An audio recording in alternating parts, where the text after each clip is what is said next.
All right, guys, welcome to another episode of Music Vitamins. Let me first give an intro, a little bit of house rules, and then we're going to get started as soon as we can. So my name is Matej. If you guys don't know, you'll have plenty of opportunities to scan a barcode. If you can scan that one right there, maybe it'll work, but you can follow me, Danny C, JC, who's my business partner, Gabe, mixed by Gabriel, Billboard charting producer, DJ Enough, who's also blessed this show and helps us, along with JC, who's also heavy hitter DJ, get a lot of great guests up here. So I want to shout out to all the people that are involved with the show. We got Justin in the back, who's right now scanning tickets. It's part of my company's team as well. But for those of you that don't know why we call this show Music Vitamins, it's basically has to do with your music knowledge health, right? Because there's all kinds of shit out there on the internet, on YouTube, Instagram, any platform. There's a lot of information on the internet. And what I've noticed, being an owner of a software development company, working with Fortune 500 enterprise level companies and many businesses in between, I noticed that over the years it's become a game, so to speak, to put content on the internet to rank well and, search engines and all that. And a lot of that content is not vetted. So basically, long story short, there's a lot of bullshit out there on the internet, almost on any subject you can imagine. So what we try to do is bring it back down to earth, and we want to give you some music vitamins for your health. So once you come here, take your music vitamins. We're hoping that you would take that to heart and be a little bit more empowered of understanding how to get your artistry or your music business to the next level. So that's the premise of the show. We got some awesome guests tonight. We got Danny C's already in the house. This man has a legend in the game. I'm going to, once I bring him on the stage, I'm going to tell you guys his bio and who he's worked with. And we got Mazi, so I'm looking forward to that. They're going to join me in about 15, 20 minutes. But as you guys know, or you might have been here or seen the show on YouTube, I'm first going to take 15, 20 minutes to give you some industry updates. And we're going to go over some more in-depth topic, again, about the music business, the industry, the structure of it, to help you guys out a little bit on your journey. Before we get started, I want to again ask everybody to support Sour Mouse. This venue right here, Sour Mouse NYC, they've been great to us, having us here for 6 times now in 2023. So if you want to get a seat, please get a drink so you can get a bracelet, get a seat early. People are still going to be coming. And then you should get a drink anyhow, or get some fries, get a Perrier water if you're not drinking alcohol, whatever, to support the venue, because they support us. And if bartenders, if you guys need anything or need me to make an announcement or anything like that, just let me know. Also at the end, as always, if you guys been here before, there's going to be an opportunity to sort of network with me and the guests that we have with my business partners. We always do it that way. But the structure of the show, again, is me for first 15, 20 minutes. Then I bring the panelists out. And the cool thing is that while the panelists are out here with me having dope conversations, every 20 minutes, we're going to have one artist perform.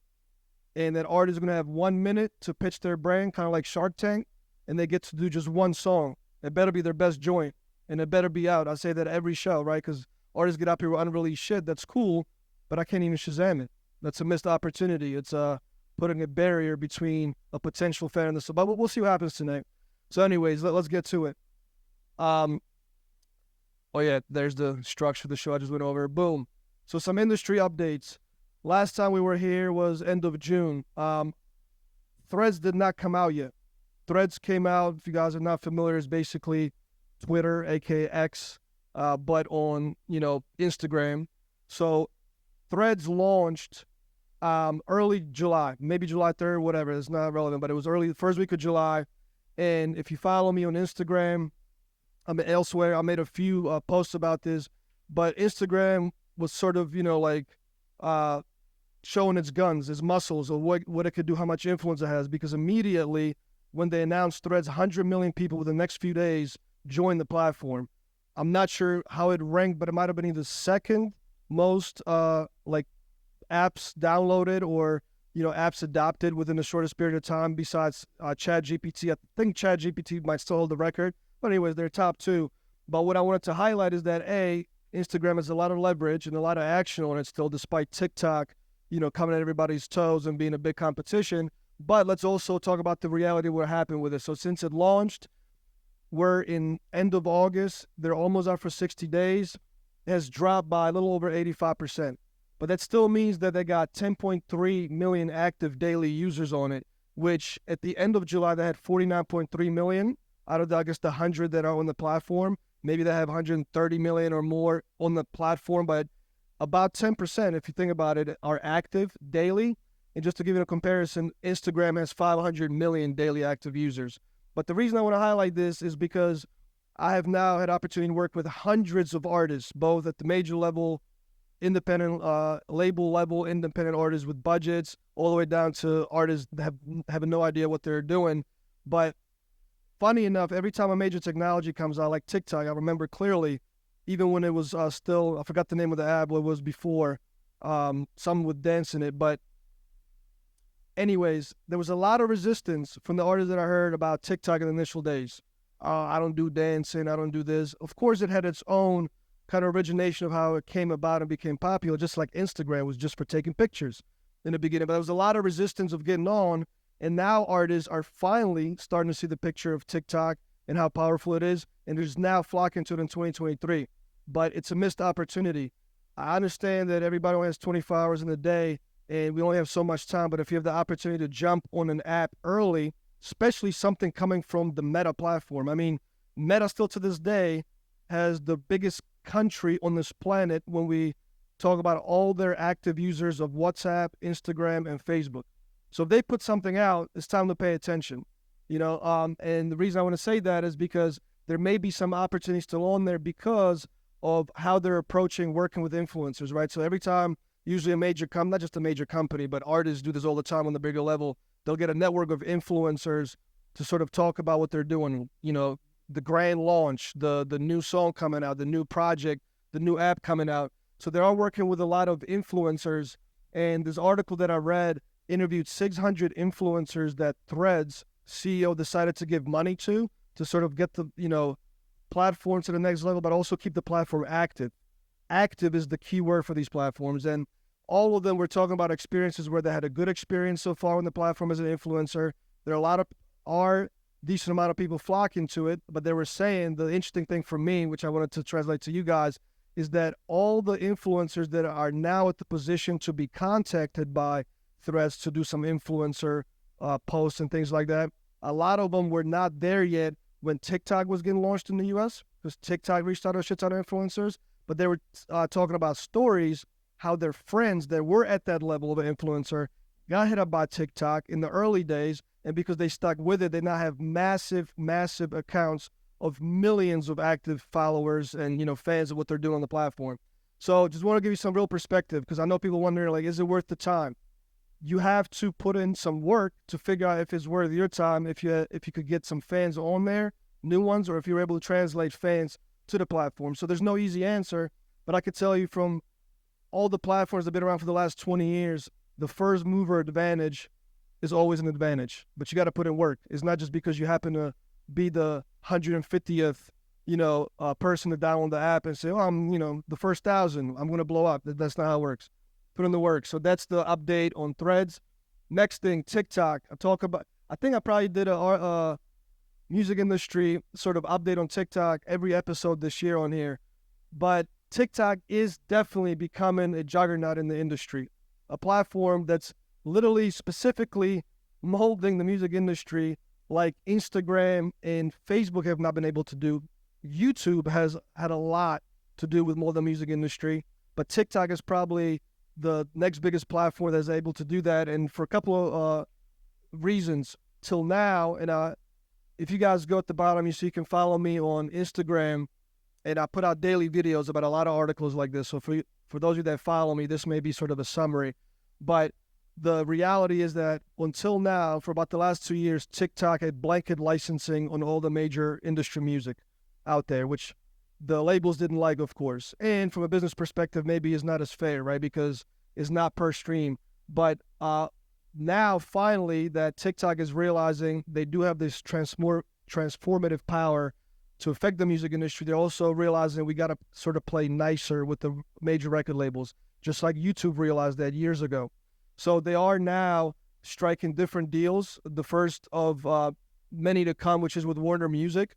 So it's not going to be a blanket license. We don't know the details yet, but it's pretty much going to be similar to how a lot of these DSP, like digital streaming platforms, have deals with the labels. It's going to be per streams per sort of something that they can measure more to get a fair pay for the artists that are on there.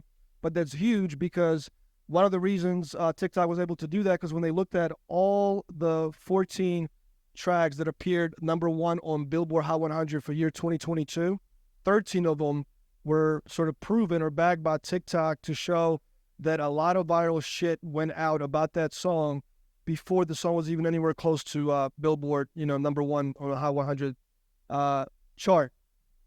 And besides that, it's not just TikTok itself, but the way you could see that they're really penetrating this industry is that again, Instagram and Facebook are not necessarily doing this, but they have three major apps that are also being backed by these major labels. CapCut, you guys probably already know, that's owned by ByteDance, same company that owns TikTok. AI video editing tool, so they have a license to all the Warner Music, to all the Warner Brothers music on their platform for you to use in your videos legally with a proper license. Ripple, melody to song AI tool, I think that's already out. You got to check my Instagram. It's either launched already this month or it's launching very, very soon. SoundOn has already launched. It's pretty much like a distribution, platform that TikTok owns. And not only that, if you watch my post, there's a lot of stuff they're doing extra if you go through SoundOn, especially if you have some numbers. When you're like transitioning from one distribution platform to another, they're supporting their artists with different marketing tools, influencer type, goodies that they have for them, things like that. So needless to say, if you're not on TikTok yet, I would say it's definitely the platform to focus on between Instagram and YouTube if you are in the United States. As a music artist, right? If you're in India, unfortunately, theirs were shut down. And that's a piece of news I talked about before as well. There may be a slight chance of that happening in the U.S. I don't think it's going to happen. I hope it doesn't happen. But there's 2 states that outlawed it. If that law actually goes through and it holds effect, as of January 1st, 2024, the state, I think it was Dakota or one of those states out west, technically you're not going to be allowed on TikTok. You can get fined. They're not going to find consumers. They're going to find the network providers like Verizon and, people that provide the cable internet. But we'll see what happens. I don't think it's going to get shut down. The more leverage TikTok can gain with doing business with other major businesses in the United States, that's going to give probably Congress a good reason for not to shut it down. But let's go to the last thing I want to talk about, which is where I dive deeper into a particular story. So this is like the holy grail question I get from all the members in my NDR's accelerator, from all of our clients that we do marketing for, especially in the lower levels that don't have teams or are not with major labels. But the holy grail question has always been, does talent matter anymore? Or at least recently. So I kind of want to talk about what is talent, how much does talent, how much of a role does it have in the whole equation of being successful? What else is needed along with the talent to make it happen? And then, hustle versus talent, kind of like just the differentiations. But let me just start with what the dictionary defines as talent. Natural aptitude or skill. The way I sort of look at it is that if you're told you're talented by your peers or your family or, people that you meet, it's almost like just having a small advantage in the beginning, like, kind of like some kid that's been playing a video game for a year before you are playing it for the first time and is like, he's just already good at it. So talent can be both detrimental to yourself. I've seen it a lot in artists. They shoot themselves with the foot because they think they're too talented. But it could be something that just gives you instead of starting at level 1, you're probably starting at level 15 out of 100 when it comes to any type of skill. And some things just come to people more naturally, right? We'll talk about what forms of talent are out there, but that's really what talent is. So since it's natural aptitude or skill, it doesn't mean you can't learn the skill, or with a lot of fucking hard work and practice, you can acquire a similar skill, sometimes even on a better level later on, and surpass the naturally talented people. And matter of fact, that happens all the time. But so what forms of talent would be necessary for a music artist or a producer to sort of make it? Vocal ability is one. Again, you don't have to go through a ton of vocal coaching and hours and all that, but if you already have that naturally coming to you, that saves you some time to focus on that particular thing. Production ability. Some people can learn the piano in a couple weeks, if not a couple months, especially when they, start young. So then when you're a teenager, you're apparently talented because you've been practicing since 7. Writing ability. There's some, natural ability for writers to start writing for their first couple times and having the right connections and, other ingredients in place that can get some placements. It's rare, but writing ability can start with talent. Otherwise, you're going to work hard at it to make it better. Performance ability. Some people are just natural performers, right? It took me at least 50 different times of getting myself purposely on stage to not fucking have anxiety, at the bottom of my stomach, having butterflies, to be able to comfortable in front of talking people. I sucked at it. I'm still mediocre. I have a long way to go, but I'm way more comfortable. So maybe in 10 years, the people that see me for the first time, they're like, damn, he's kind of talented at what he does. Maybe they'll say that, but it's going to be, after 20 years of practice. Charisma and attractive personality, that matters. Because the reason I want to say that, let me go back to what I missed. So my girl Wendy Day, good friend of mine, Rap Coalition on Instagram, she does the podcast Cheat Codes. She recently made a post to say, talent doesn't fucking matter anymore at all. I know she didn't mean that because I work with her. She's one of my clients. She meant to say that it's a very small piece of the entire, equation, the ingredients. And then Rick Rubin, co-founder of Dead Jam, one of the most legendary producers out there, he was on a podcast with Joe Rogan, also saying that hard work ethic trumps talent. Every example he's seen in his personal life. So let me go, back to that, because the charisma and attractive personality is one thing that Wendy Day mentioned in her, quick 30-second post online. She was bait because she worked with Master P. I think she maybe did something with Blueface, but she made two good examples like Master P and especially Blueface, in my opinion. They weren't necessarily the most talented rappers in the beginning, but they had charisma, they had the hustle, they had other skills that helped them get to the top fairly quickly. And in Master P's case, not only that, but he became a mogul in the music industry from a record executive standpoint. So, that is key. Selling yourself, that's no secret in any industry. I don't care if you're selling cars, or I had to learn how to sell because I have two, successful companies after having 7 failed companies. You know what I'm saying? So selling is key, and I don't care what you're doing. And that may be hard for some people because, right now, me doing this, I'm kind of selling myself.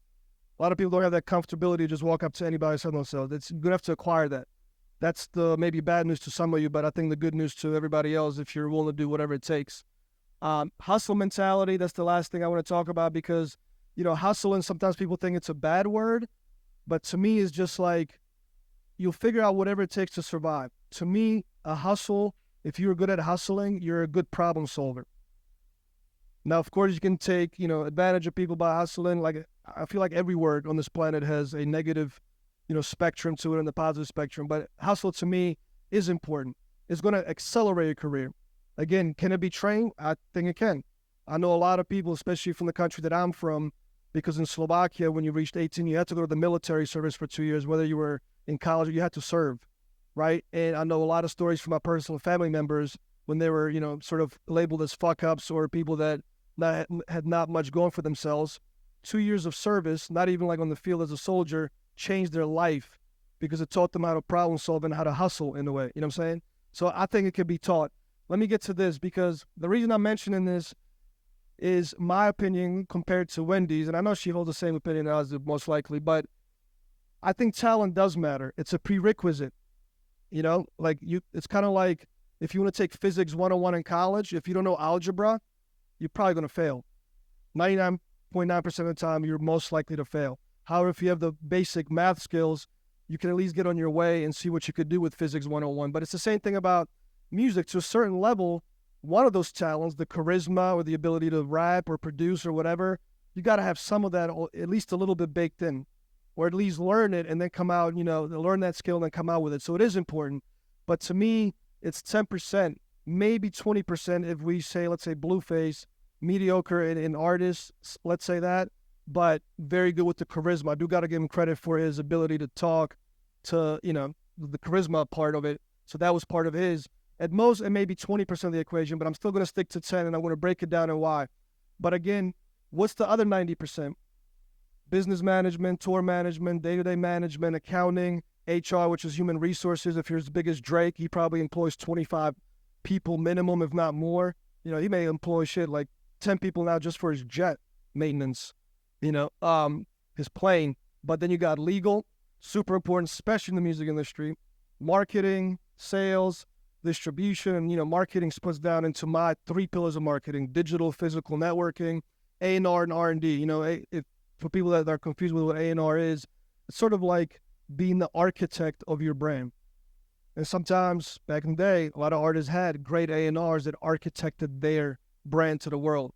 But the reason I want to mention those is because I made a video when I first decided to get in the music industry full time at the end of 2017, December. I put out a video since then. I reposted many times. This is just one that I found that had close to 1 million views.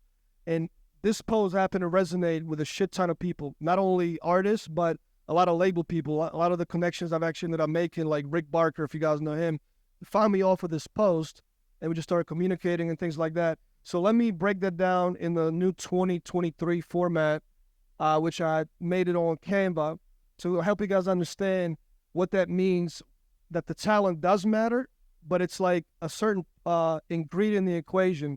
And before I get to that, why the fuck do I have cakes at the top right corner of my presentation? What I wanted to say by that is that just like an ingredients to a cake, strawberry shortcake, lemon key lime pie, whatever they call it, the chocolate drizzle, if that's even the name, the chocolate, the raspberries, the key lime pie, that's like the piece that makes the cake what the cake is. But we all know without the eggs, without the flour, without the sugar, without the water, there is no cake. Without the oven, how instrumental is the oven in the journey of a cake to be able to be consumed, or the refrigerator? You know what I'm saying? Like maybe we can compare the oven to like a distribution company, or having the ability to distribute your songs, right? But that's the point I'm trying to make. Nobody will on this planet will never say that, oh, the strawberry is what makes the cake. No, they know that's the extra topping. So I just want to give you that analogy to give you a different perspective of what I'm talking about here. So again, why is the talent or the music only 10% the way I describe it? Because if 90% is the rest of the business, there is a pathway where the artists get to just focusing 100% of their time on the music thing, especially back in the day when they had a team of 20 people around them from all the A&Rs, all the different positions I described. It is possible. The unfortunate thing for a lot of independent artists is that you guys follow big A-list artists.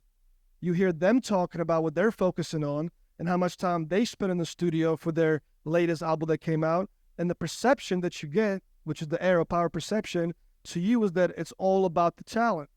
It's all about the music. But they generally leave out all the other shit that allows them just to go to a dope studio, work with dope producers for 6 months, to go to some farm studio. I don't know if you guys seen the movie with Queen, one of my favorite bands actually. They got away for like 8 months to work on their album. Like you can't do that unless you have a whole back office label making sure that when you do that, the project goes successful. So anyways, if you are just one artist and you basically are doing it on your own, you will have to try to figure out how to focus on the 90% of the stuff as well. Meaning if you have 100 hours in the month, hopefully your music is decent, focus 10 hours on the music, and then maybe 90 hours and figure out how to maybe attract some people so you don't have to do that, right? But it is important, especially in the beginning stages, which sounds crazy, but when I proved it with my marketing company that we took artists on that literally had 3 or 4 pieces of music on Spotify and they were dope songs, and we focused on those for like 6 months first, figuring out which song was the best and then focusing on that, blitzing it for 6 to 9 months. That actually gave them way more real fans, listeners, subscribers, everything across the board than an artist that's posting or that's dropping 10 mixtapes per year, right? If you guys saw episode 3, I broke down the Rush strategy. He's been dropping mixtapes for like 6 years before he figured out, I got to put some other stuff in there. I got to leverage some, new technology platforms like SoundCloud, blah, blah, blah, to get it to the next level. So let me just speed this up. If you have 2 people on your team, then maybe you can focus 20% of your time on the music. 80% of your time still goes to business because the other person is able to focus 100% of their time on the business aspects of the music, right? That's the second row. The third row is an example of if you have 5 people on your team that all know what they're doing, hopefully, or are willing to learn and fail fast and improve all the time. At that point, you may have the ability to focus 50% of your time on music as an artist, still 50% on the other stuff, the business aspects, while the 4 people that are on your team are focusing 100% of their time on your music business. And if you happen to have a team as big as 10 people, which is going to be a lot of A-list artists, whether they know it or not, but there's a whole back office at these labels and, other companies working on their behalf to make everything tick properly. At that point, maybe you can focus 100% of your time on the art, the music, because you got everybody else doing what they're supposed to be doing to make sure your art shines. It gets in front of people. It becomes bigger than life. I still recommend, as a business owner, that you never let your eye off the, business aspect. Because then, even though you may have a pretty decent career, you still may end up on VH1 10 years later crying about how you got beat for $20 million by some lawyers and that and all that. And trust, those are horrible stories, and I feel it because I've got beat for a lot of money in the industry as well. But at some point, you're like, that's on me. I had the opportunity to figure out what was going on. The information is out there, especially with what we're doing every month, and a lot of other good people doing the same thing. So I just wanted to put this together real quick. Let me see, there's one more slide. That's the next. Just to give you that perspective, because I think for a lot of artists, if they can get over to this hump, I feel like it becomes sort of a little bit more exciting and strategic for you to accelerate your growth. Because then you're like, all right, well, shit, I do got to be, talent does matter. Because at the end of the day, if you cannot appeal to a lot of people that will like your art or your music, it's going to be an uphill battle.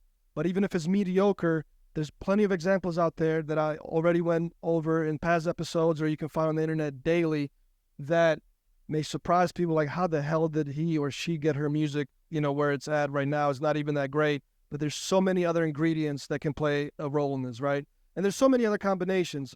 And I'll throw another curveball at you, is that once you get to the biggest level, these ratios of things, they may even change. I'm not saying it's impossible to have somebody's A-list team focus 40% of their dollars in energy and resources on making sure the art is a certain way, and then only 60% goes to the business. There's thousands of different ways of making it, especially in music, because it's so open. There's no rules, there's no regulation, at least from the government level, like building bridges and buildings in the medical world.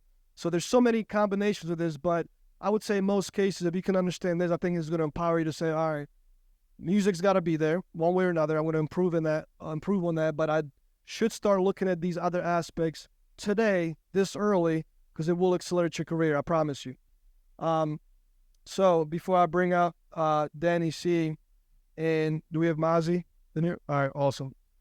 So if you guys remember last episode, I've talked about somebody named Chad Folk, who's actually from the DMV area, from Baltimore.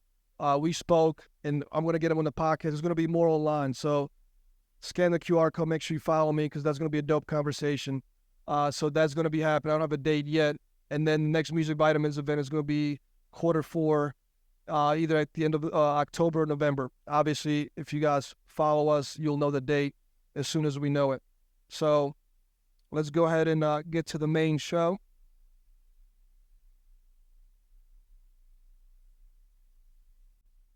Let me pull out my phone just so I can, do justice to some of these bios.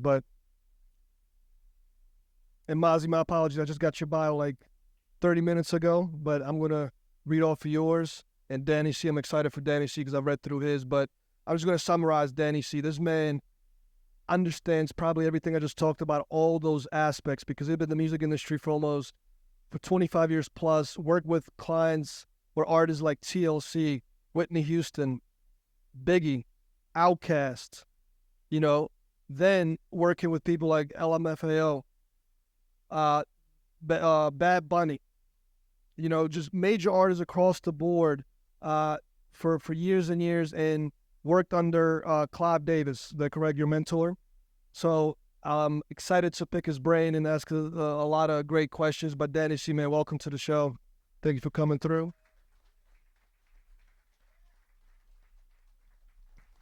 Check. By the way, before you start, Bohemian Rhapsody is top 5 movie for me. Every time I get on a plane, I watch Bohemian Rhapsody. Oh, you do? Great lessons in that movie. Yeah. And the crazy thing is, when they perform in South Africa, I'm from Slovakia originally, and we were not allowed to watch any Western information. So my mom told me that my dad, he's an engineer. He went up to our apartment building, jerry-rigged an antenna, and that way my mom could catch it on Vienna TV in Austria. And I was on her knee because I grew up on that music. And when I watched it with her, she cried. Like, just thinking about that moment, it's crazy. That's one of my favorite movies too. But let me welcome my man Mazi to the stage. So and I love this. He's got a company called Soul, and the purpose of that company sort of to be philanthropic in the music industry around the world, through shows, concerts, panels, workshops. They offer classes, all for charitable purposes. He's also National Radio Promotions Lifestyle Marketing Coordinator at Def Jam. So that's huge, one of the biggest labels out there. And his side company is 360 Promo, which also helps independent artists with marketing, promotions, publicity. So, Mazi, welcome, man. Appreciate you coming through. All right, cool. So, and I've been to Slovakia 2 years ago. Nice. I never thought I'd meet somebody from Slovakia outside of Slovakia. You know what I mean? We're a small country, as big as Maryland, 5 million people. So yeah, moved here in '96 when I was almost 12. So, but that's awesome. All right, so let me do this. And Mazi, if you were not here when I was introducing the show, about every 20 minutes, we're going to get an artist in that booth over there that's going to perform, but it's kind of like a Shark Tank style mixed with American Idol where they get 1 minute pitch to pitch their brand themselves, and then they get to do one song. Hopefully it's their best joint. We'll get to evaluate of what we think about it. So what I would like to do, if I can, let's do this because I prepared a lot of questions for Danny C. And we're probably going to get deep into these topics. And then if you can add on to that from your perspective, if you're cool with that, we can move that way. So that way we respect everybody's time. Appreciate you guys coming through, and we can get, through all the questions. So one thing I want to ask you, Danny, is working under legend like Clive Davis, what's the most important thing you learned from him? Talent. Exactly what you talked about before. What I learned from him, and if you guys, the one thing I want to say before we even get into that is guys, you should know your history, musical history. You guys are in a business. This is not the music hobby. This is the music business. You should understand who came before you and what they've done and the lessons they've learned and the trajectories that they have followed. Clive Davis is probably one of the biggest icons in the history of recorded music. And I got a chance for 5 years to learn from him. The guy signed Bruce Springsteen. The guy signed Aretha Franklin. The guy signed Janis Joplin. The guy signed Whitney fucking Houston. Like, just be clear. Like, read his book. Understand what the music business is. Take a music marketing class. Know the history. If I was going to open up a restaurant, I wouldn't just go in and open up a restaurant. I would research it. Too many artists today don't understand the business that they're getting into. They don't know the players. They don't know who's doing what, how that person got there, why that person got there. What I learned from Clive was to fight for your artists. That's what I personally learned from him. Don't stop. Be relentless. If it's going to take 18 hours in a car to get there to close the ad, get in the car and drive 18 hours and close the ad. My building at Artistry closed at 12 midnight. I would have worked there all night because if somebody, I felt like I was going to miss a telephone call at 2 a.m. and I wanted to be there to answer that call so I can call Clive and tell him I got the ad at 2 a.m.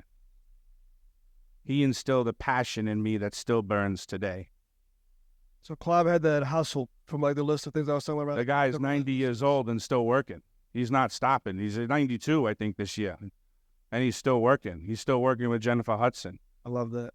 That's what's keeping him alive, that energy, that hustle. I mean, just again, working for him is just the passion that he's instilled in his executives and his artists. It's relentless. You're not going to stop.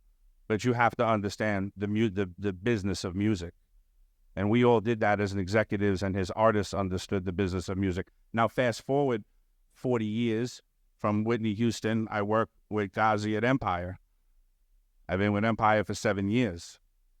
Gazi uses a lot of those strategies with his artists. He sits you down when you get your deal and explains to you how to ration your money.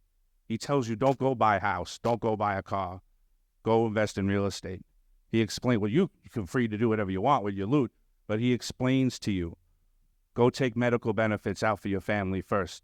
Take the first 25% and do this with it, and then go splurge with this.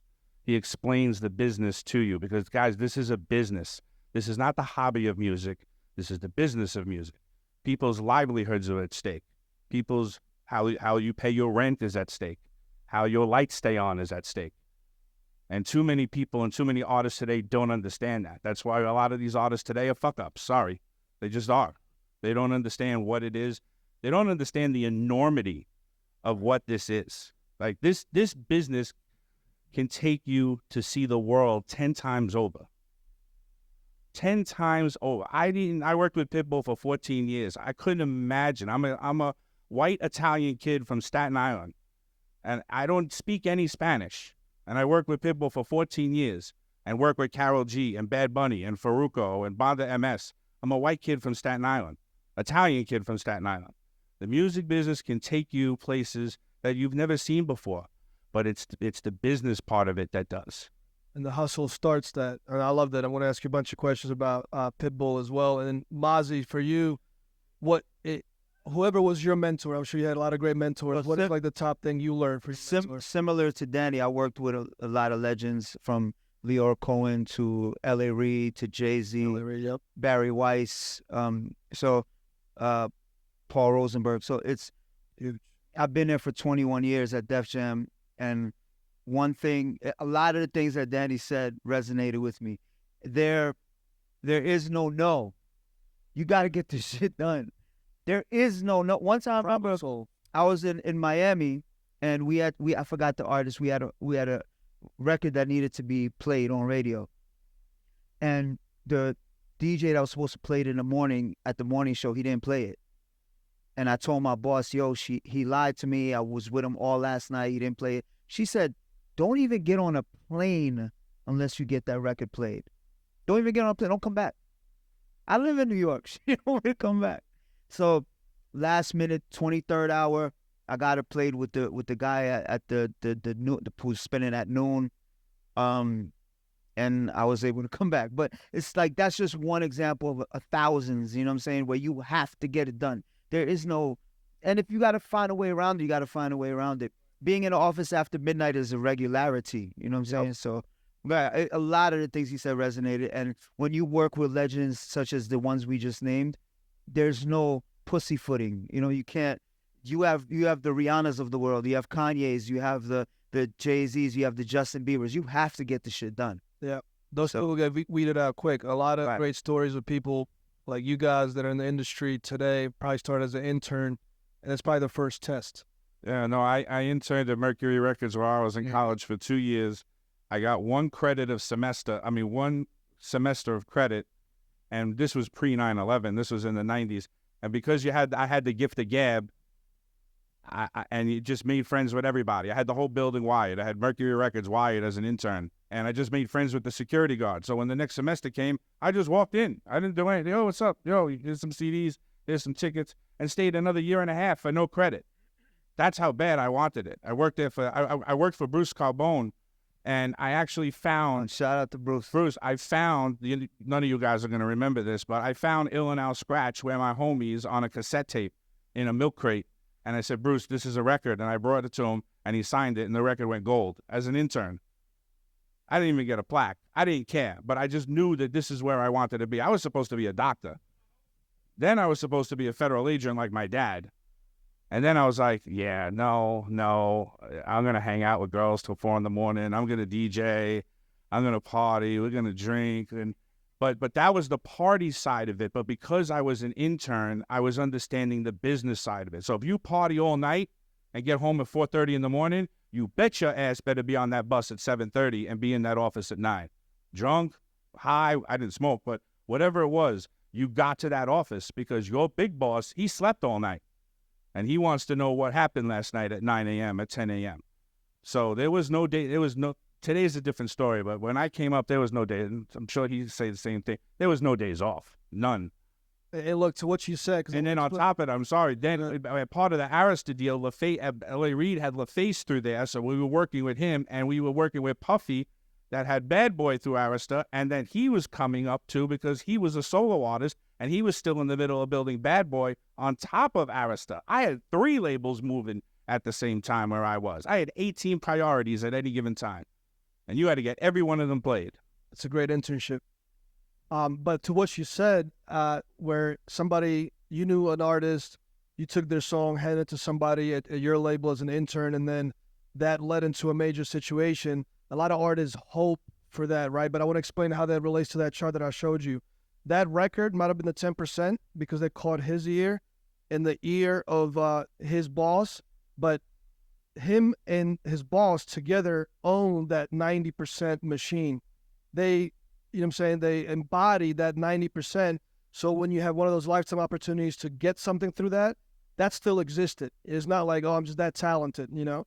But that's why the talent matters, because if you can't catch the initial attention of somebody like Danny when he's an intern potentially, you know what I'm saying, then it's not going to happen. But that's the reality behind what's going on. But the other thing about talent, and then sorry to cut you off, but the thing about talent to me is you could catch your TikTok lick right now.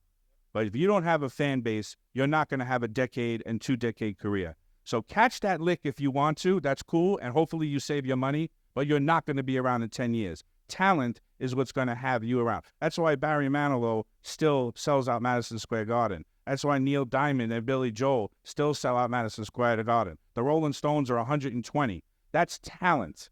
Talent keeps you multi-decade career. You don't catch a TikTok lick and you'll be working 30 years from now as a singer. It's not going to happen. So talent will carry you through the decades. Right. And speaking of decades, this next question, we're going to start with you, Danny, but Mazi, you've been in the game for a while as well, so you'll be able to answer this, and I would love to hear what you think. But Danny, from your career specifically, when you were working, so I'm going to talk about the decades because you started working with TLC, Whitney Houston, you know what I'm saying, Outkast, Biggie at the time. That was like the 90s. Then you worked with artists like LMFAO, which was like 10 years ago. That's like the early 2010s. And, you know, Bad Bunny to now and all that. So for the last 30 years, what is the one thing that has definitely changed about the game? And what is the one thing that hasn't really changed? I can tell you from my perspective, what has definitely changed is radio. Radio has completely been, when I came up, it was the first place to go. And now, I was just telling JC, now it's the last place to go. When you got a record on the radio, or you got it on Most Requested Live, or whatever that was with Carson Daly on MTV, whatever that was. Yeah, TRL, my bad. When you got that going and you got a record on the radio, you were out of here. Today, the way it works now with streaming and technology and TikTok and everything, where radio was the first stop, radio is now the last stop. That to me is the biggest, and the way technology has affected the business, obviously, has changed, because we had MapQuest when I came up in the 90s. Like, I would have to go and route out your travel. Or a real ass map. And give you stack of papers. Or a real ass map. Yeah. And you'd have to go, okay, what restaurant am I going to? Because I need to know now on Tuesday what restaurant I'm going to be at on Saturday, because I have to MapQuest how to get to the restaurant to the hotel at 2 a.m. I mean, it was crazy. Now you just hit the Waze and you go. But that's what we did. Yeah, it hasn't changed. What did you say? What hasn't changed? Yeah. Oh, yeah, that's. I think radio, to your point, was the end all be all, right. And now it's a pillar in the whole structure of the thing. You know what I'm saying? And the DIY is more prevalent now. You could do it yourself. Back then, you couldn't. You had to press vinyl. You had to get, because it's so crazy. There's so many layers to peel back. Right. So many things you had to peel back. Now you could do it yourself. But I'm gonna go to the bad part of it. So then some already talking. The bad part of it is it is DIY. So there's a lot of saturation and a lot of bullshit. So since you don't have to peel back all those layers, anybody can get up in the morning and be like, I'm an artist. You know what I'm saying? So that's the saturation is the bad part, but being able to do it yourself is the good part. Right. And what do you think hasn't changed really in the years? What hasn't changed is it's the same game. It's just different ways to play it. Right. Different, But it's the same game. Persistence still overcomes resistance, you know? And I'm glad you say that, because the game also is business 101. It's still a business. Yeah. It's not like now it's a government-sponsored, subsidized program. You know what I'm saying? Like, it's still a business. That has not changed. So, Danny C, for you, what is the one thing that has not changed? I think the fact that the artist can continue to have multiple revenue streams where, you know, at the end of the day, the record company only pays an artist twice a year. Unless you're at Empire, they pay you once a month, but that's an anomaly. So basically, the way I tell an artist, I just signed the artist, and she's coming out on Friday. She's 22. Dope. And and she's a kid. She's like my daughter's age. So I had to talk to her, not dumb it down, but I have to kind of make her understand some of the business part of what we're doing, and explaining to her that if we do get a deal, you're only going to get paid twice a year. So from your royalties from your record company, if you make a profit. If you don't make a profit, then they keep that money until they get paid back, and then you get paid. So whatever you do as an artist, you have to continue to build your fan base. That to me has not changed. You have to have a rabid fan base, because the fan base is going to keep you paid weekly. That's your club money on Friday. That's your show money. That's, I'm going to go sell a $50 hoodie. And you have to start to create super fans. So there's an artist that my partner has. He's an AI artist, and he doesn't have big numbers, but he has super fans. So he'll make a hoodie up, and he'll sell it for $50, and he'll sell 200 of them in 1 minute, because he's building his fan base. That's why I said, when you catch a TikTok, like 99% of the time, you're not going to have a fan base. So that's great. It's going to blow up. Label's going to give you money. You're probably going to have a sample in it. You're going to have to give away 100% of the publishing. We'll get through that later. It's a cheat. Everybody thinks that sampling records now is the cheat code, but meanwhile, the only people making the money is the publishing company. But that's a whole other story. What needs to stay, has stayed the same, was an artist needs to continue to build their fan base, because that's what's going to keep you paid in the middle of getting your royalty checks. That's the customer for the artist. If you don't have that, you're not in business. So let me ask you this question. I know both of you guys are going to be able to answer this, but I'm going to go back to your bio, Danny. And I know actually people like Ron May down from Florida that work with Pitbull as well. I don't know if you know him, but I classify artists in like two buckets. Artists that are very business savvy, so like Pitbull, you know, what are some of the other ones that I know are Yo Gotti, business mind, you know what I'm saying? How is it working with artists that are savvy as them, but then artists as more just focusing on the art, like TLC was, for example? At least that's what I got from L.A. Reid's book, you know, how he helped them, and even Outkast, they were just more about the art than other people had in the business. What's the difference? I mean, you know, I knew Pitbull was a star when he walked into the room. So I didn't get to him when he was in cornrows, but I got to him pretty early when we worked at TBT. So he was always in command of his business. He always knew what was up. He always wanted to know what the money was, always knew what the deal was, empowered and put together his own staff, had people around him. He did, and he oversaw his career. That was very important to him. Then you have artists that are all into their craft.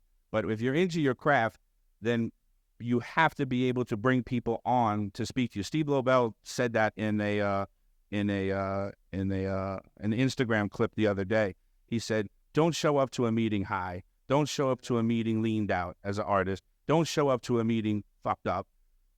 You can be creative, but have business people around you. Have your manager, have your lawyer, have people around you that are able to speak to them on your behalf.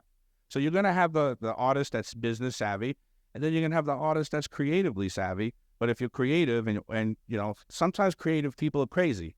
They can't talk to lawyers, and they can't talk to other business people, but you have to have a team around you that can speak on your behalf. Well, what's a challenge that you deal with in those two extremes? There's a third extreme. Okay, what's the third one?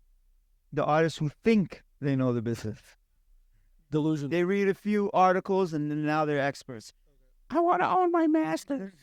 and then it fucks up everything for the label, because the label people are trying to work. They're trying to do what they do. You got to let the poppers pop, the breakers break. Like, let them do their job. Don't parents. Huh? Parents can do that. I've had situations with the parents. Yes, momagers and shit. Yeah. Don't micromanage what a person who has been doing brand marketing for years. Yep. You just read 2 articles. Let them rock. Right. You know what I'm saying? So that's also a big thorn in the side and hinders a lot of people's careers. A lot of times I've seen it hinder a lot of people's careers. Right.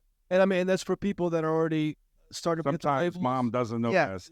You know, because I also know the other side of the pain is that when you are at least savvy enough to understand that there has to be money involved, that's part of the equation, you start investing into yourself. Unfortunately, you can also get scammed by people that have read a few articles. They make themselves look like they know the business. That happens to a lot of my clients. And then they come running back And and it's like, part of the saturation. salvage. Like, Yeah, we can't, bro. You just, right.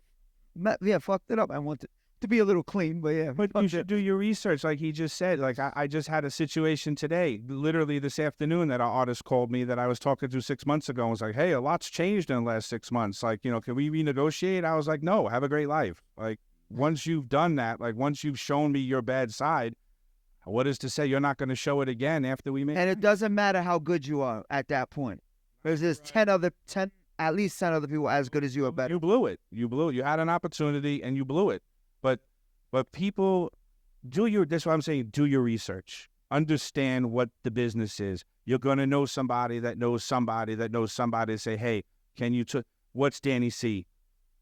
Can you tell me about Danny C? I don't even have Instagram. Like, I have an Instagram name, but I don't have any like photos or anything up. And I do that on purpose because I'm not a show off, but I don't do that on purpose. I'm like referral only. I'm not like put my name up there and call me if you need me. Like, I'm basically referral only for that reason. Right.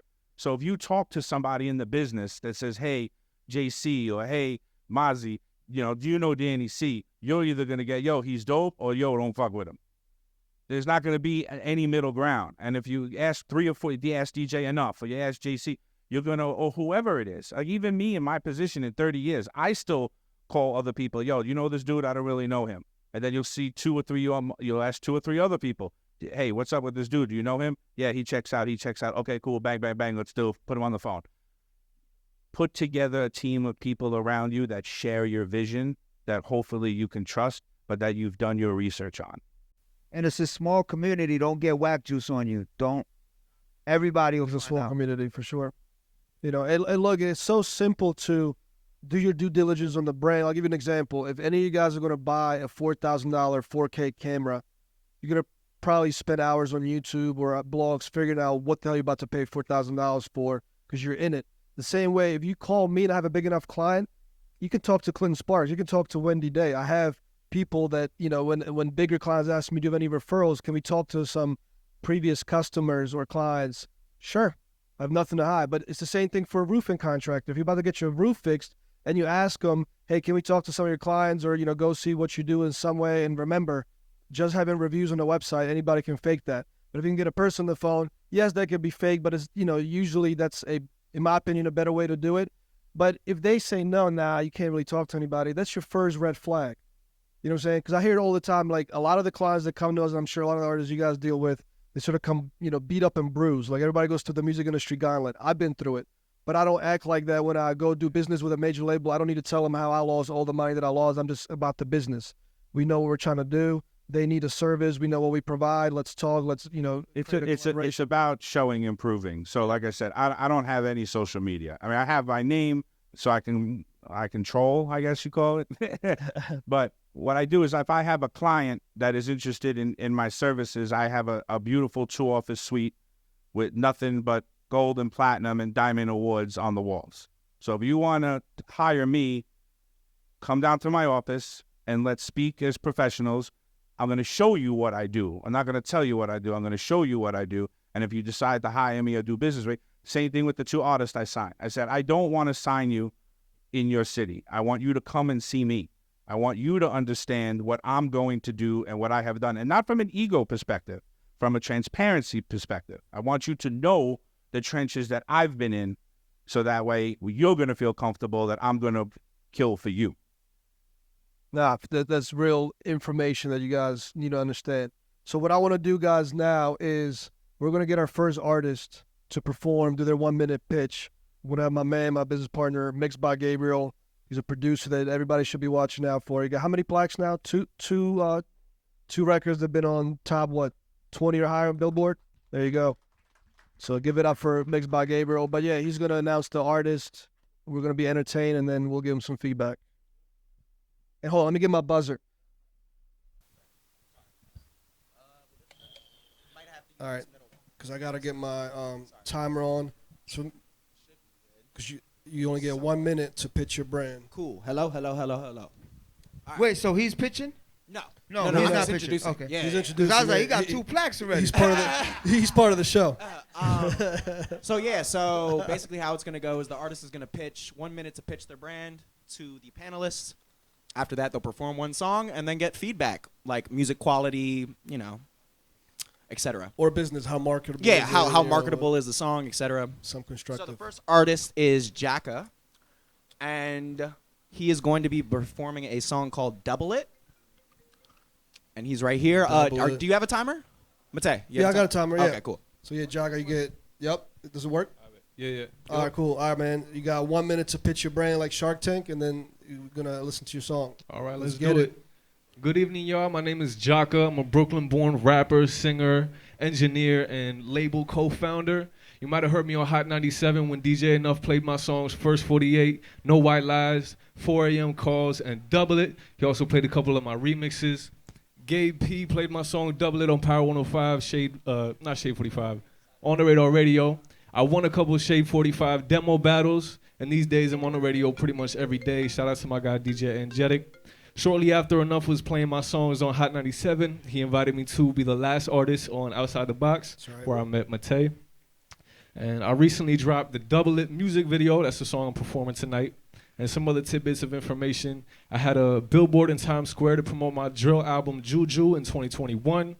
40,000 followers on TikTok. Video of me performing went viral, 1.9 million views. Had a couple other viral moments. And these days I'm just working on upgrading the quality of my content and putting the finishing touches on my R&B album. Appreciate you, bro. There we Nah, go. that was good. Dope Thank you. intro. I always look forward to see what the pitch is like. So let's get to the song. I was working on that pitch for a while too. Today in the car, like, yeah. All right, let's get that song. Keep telling me humble, but they keep telling me be cocky. Come up here. All right, look. It's crazy. Baby G is here. Jack. Let's go. Look, I shit in your life, I'm loving it. What's my price? Double it. You picking a lie, you run with it. I speak my truth, have fun with it. Take W's back to back. I get them mad and they mad. Tell them get off my jack. I'm busy chasing the flag. Look, hustle like nobody else, do it better. On Monday, they skinning like rough with the feathers. When low on clothes, then they shop for the cameras. Up out in the 24 rank up for weather. With time as a pair with Yeezy. Believe me, Ace really put me on down to 3. Some may be grinding, they out of their mind. Like they don't see these earth tones on me. Stop it. If you hearing this track, bitch, your head best be bobbing. Try to take the game, but they botched it. I'm too precise, robotic. They been planning and plotting. I make a move, they jotting. By now they know I'm toxic. By now they know I'm locked in. If they try to count me out, yeah, shit. Damn. Alright, wait, did you cut the song or do the rest a cappella? This ain't. Alright, look. I shit in your life, I'm loving it. What's my price? Double it. You pick an old lie, you run with it. I speak my truth, have fun with it. Take W's back to back. I get them mad at they mad. Tell them get off my jack. I'm busy chasing the plaque. Look, I mean, that's pretty much the song. Like, we dropped the video. It's on YouTube. Shout out to DJ Enough, Gabe P. And Pretty Lou played that on Sirius XM, Hip Hop Nation. And yeah, you can find me on Instagram, Jaka Music, JAKKAH Music. You can find all my music on Spotify, Apple Music, all digital streaming platforms. Thank you for having me, Matej. Nice, for sure. And, man. Anybody C, Shazam it? Huh? Anybody Shazam it? Anybody? I don't know. Did you Shazam it? Let's see. Nah, I don't know. I guess we're going to find out later. All right. But appreciate the Yeah. opportunity, yo. For sure, man. Thank you for coming All through. right, dope. Let's give him some Let's feedback. give a round of applause. Dope. So I personally thought the song was dope.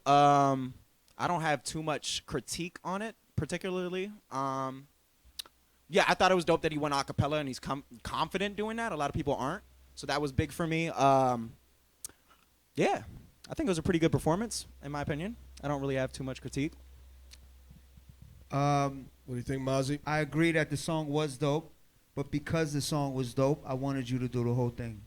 I didn't want acapella. Fair enough. And especially since you didn't set it up in a way for it to go into an acapella.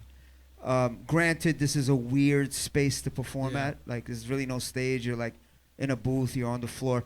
I get that, and for you to even do that, hats off. But to not go through your whole song, go a cappella and just say forget it.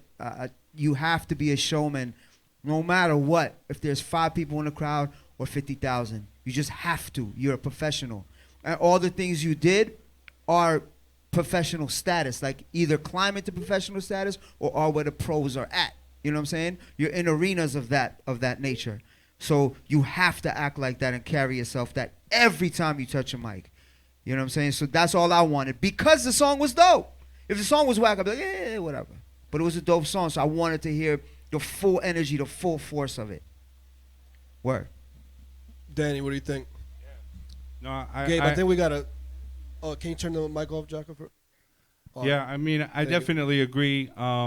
I would have probably the first thing that I looked at was like I thought you had a lot of presence when you were standing up and talking in front of everybody. I felt like you had like a command of the room. I felt like you were knowledgeable about what you were talking about. But to me, I just didn't feel the energy. Like I didn't feel the like you have 1 minute to impress a bunch of people. Like I would have been standing on the table, like losing my mind. You know what I'm saying? Like that's the artist that, you know, like that's what Pitt would have done, or that's what Outkast would have done, or that's what Fat Joe would have did. Like those are the artists that, like, you know, that I look at that have a lot of energy. And if you're trying to impress somebody, I'm always an energy dude. So like when I see, you know, you doing your thing, it's cool. Then it kind of fell off a little bit when you went into the acapella. But like if you have a minute and you're on the clock and you got some cats that are, you know, that are, I don't want to say judging you, but kind of listening to you and trying to understand what you're trying to do, I would have liked to have seen a lot more energy. That's just my opinion. No, that's good advice. And I'm going to agree with the cut off to acapella was a little weird, but the song is dope. And especially, I know DJ Enough is not going to play no whack shit on the radio or Pretty Lou or anybody else. So I love the fact how you guys are moving. You got your manager in the house as well. So, and I know this is a tricky spot. I mean, we're working with what we have. We could have done a stage, but it's a good, yeah, exactly. I think that's the whole hook of it, though. Not that he did anything wrong. What I'm saying is, I think because it's that kind of spot that you should have owned that. Right. I agree with that. That was an opportunity. Yeah, exactly. That was an opportunity to be like, whoa, I should have taken that extra step. Right. And that's what I was going to say is like if you come to something, the due diligence, prepare yourself, watch the previous episodes, see what you got to work with, you know what I'm saying, and then do something that would impress people because, you know, we could probably. Yeah. I'm just saying that given the opportunity, it's like, okay, well, this might not, you might have been in a different room where you were just literally standing in the middle and you couldn't do any of that. Like, to me, if there was an opportunity that you might not have factored in when you got here. And if that was me, I would have jumped on top of the couch and did my shit. Yeah, And guys, for the next 2 artists to perform, if you do make sure you watch the property of Sour Mouse. Don't break the table, none of that. I got a question. You can get on the couch, that's fine, but that is like the booth area, you know what I'm saying? So don't think that just because he said that, that's going to impress him. Maybe do a backflip. I got a No, I'll pull the chair, yeah. I got a Yeah. that's going to be. I got a quick question. The other artists that are performing, are they here and did they just hear this? Yes. That sucks. Because that's a cheat code. They call it a cheat code right now. You know what I'm saying? Yeah. It is. And let's they see should have watched video, right? All right. But no, we can't give a brownie point Yeah. for it now. But Mazi, you know what? We give some feedback. You gotta hang from the pipe. Now you got to do some acrobatics while you rap. Right. Because we've done feedback like this before, and we'll say, you could have done this better, said this better, and the next artist doesn't do any of that. Because one thing I always tell an artist, Jaka, next time you're performing, especially if you get to open up for other artists and there's like fans in the room, I would incorporate telling people, yo, pull out your phones, get the Shazam out, because that has so many benefits. A, it gets your numbers on Shazam, which there's like an algorithmic, not a playlist, there's an algorithmic procedure to that app that can get you discovered quicker. There's Shazam charts, but that also improves all your numbers, and you see if people were actually willing to do it. Maybe do it, like I said, in the beginning of the song, especially if you have a multiple song set, do that. That's advice I always give. But I did like the 1 minute pitch because a lot of artists get up here and just say, yeah, I think I'm dope. Yeah. So, now I think you guys are on your way. We met over a year ago and keep moving the right way. You know what I'm saying? Learn the business. All right. So thank you for coming through. Let's get back to questions. We're going to do 15 minutes and then we get the next artist. So let me see. We talking now? Yeah, we're going to go back to talking 2-on-1 about your guys' experience. So this is a good question for both of you. What is one technique, like a marketing technique or a business technique, that an artist that is now with a label just got signed or has been at their prime, like a bigger artist with a lot more resources, what's one thing they commonly do that an artist that's independent, that doesn't have those resources, would basically couldn't even use a strategy like that? You know what I'm saying? Like, what's one thing that an artist on that level can do? Here's the reason I say that is because a lot of artists say, well, I got to get a billboard in Times Square. But that's going to bankrupt the independent artist. It's not that effective. That's like the cherry on top. That's like the cool thing so the artist can, put it in a picture. And if you have a $500,000 budget, that costs 15 grand, cool. We got the billboard in the Times Square, but that's not going to build fans necessarily. So that's kind of what I'm getting at. Like, what's one thing that major artists or artists that have a label can do or do commonly that you're basically going to go bankrupt or something that a major label artist can do that an independent can't do due to finances? Is that what you're asking? To finances or resources, whether it's time, connection, whatever. There's a lot of stuff. What do you think is the biggest one? mean, Or name common three. I think that'll be when useful. you have a label, when you're at a major label, you have a whole team behind you. Right. You have a whole. Right, and you have a bank. Yeah, I was gonna get to. That was my second one. But but you have a whole team. You have a whole team just for videos. A whole team just for promo, marketing, branding, sponsorships. Publicity, like it keeps going. So you have videos are good. Let me get your thoughts on that. If you're an independent artist, you got a $10,000 budget for the year. How much would you drop on the music video compared to save some money on real marketing out of that $10K? The thing is with videos, it's a sliding scale. Right. Because you'll have somebody in your hood that's dumb nice with the videos and they just charge you $200. You know what I'm saying? So it's you can't tell. It's just you got to find it. You got to figure it out. So I can't answer that in an honest manner. But you wouldn't spend the whole $10K on the video. No. Right. Hell no. Not even half. Like, you got to figure it out for right. less than half. And that's what I mean. What are some of the things, right? Because a lot of artists look at that. Here's the way I look at it, because I've spoken to a lot of people about this. So let's just say you have a $10,000, independent artist, you have a $10,000 budget, right? Instead of shooting a video in today's climate, and I've heard this from a lot of people. Short form. Don't shoot a video. Right. Do everything short form. I was just in Baltimore with the artist that I signed, and we did a full day of content. I think my man who shot it got like $300.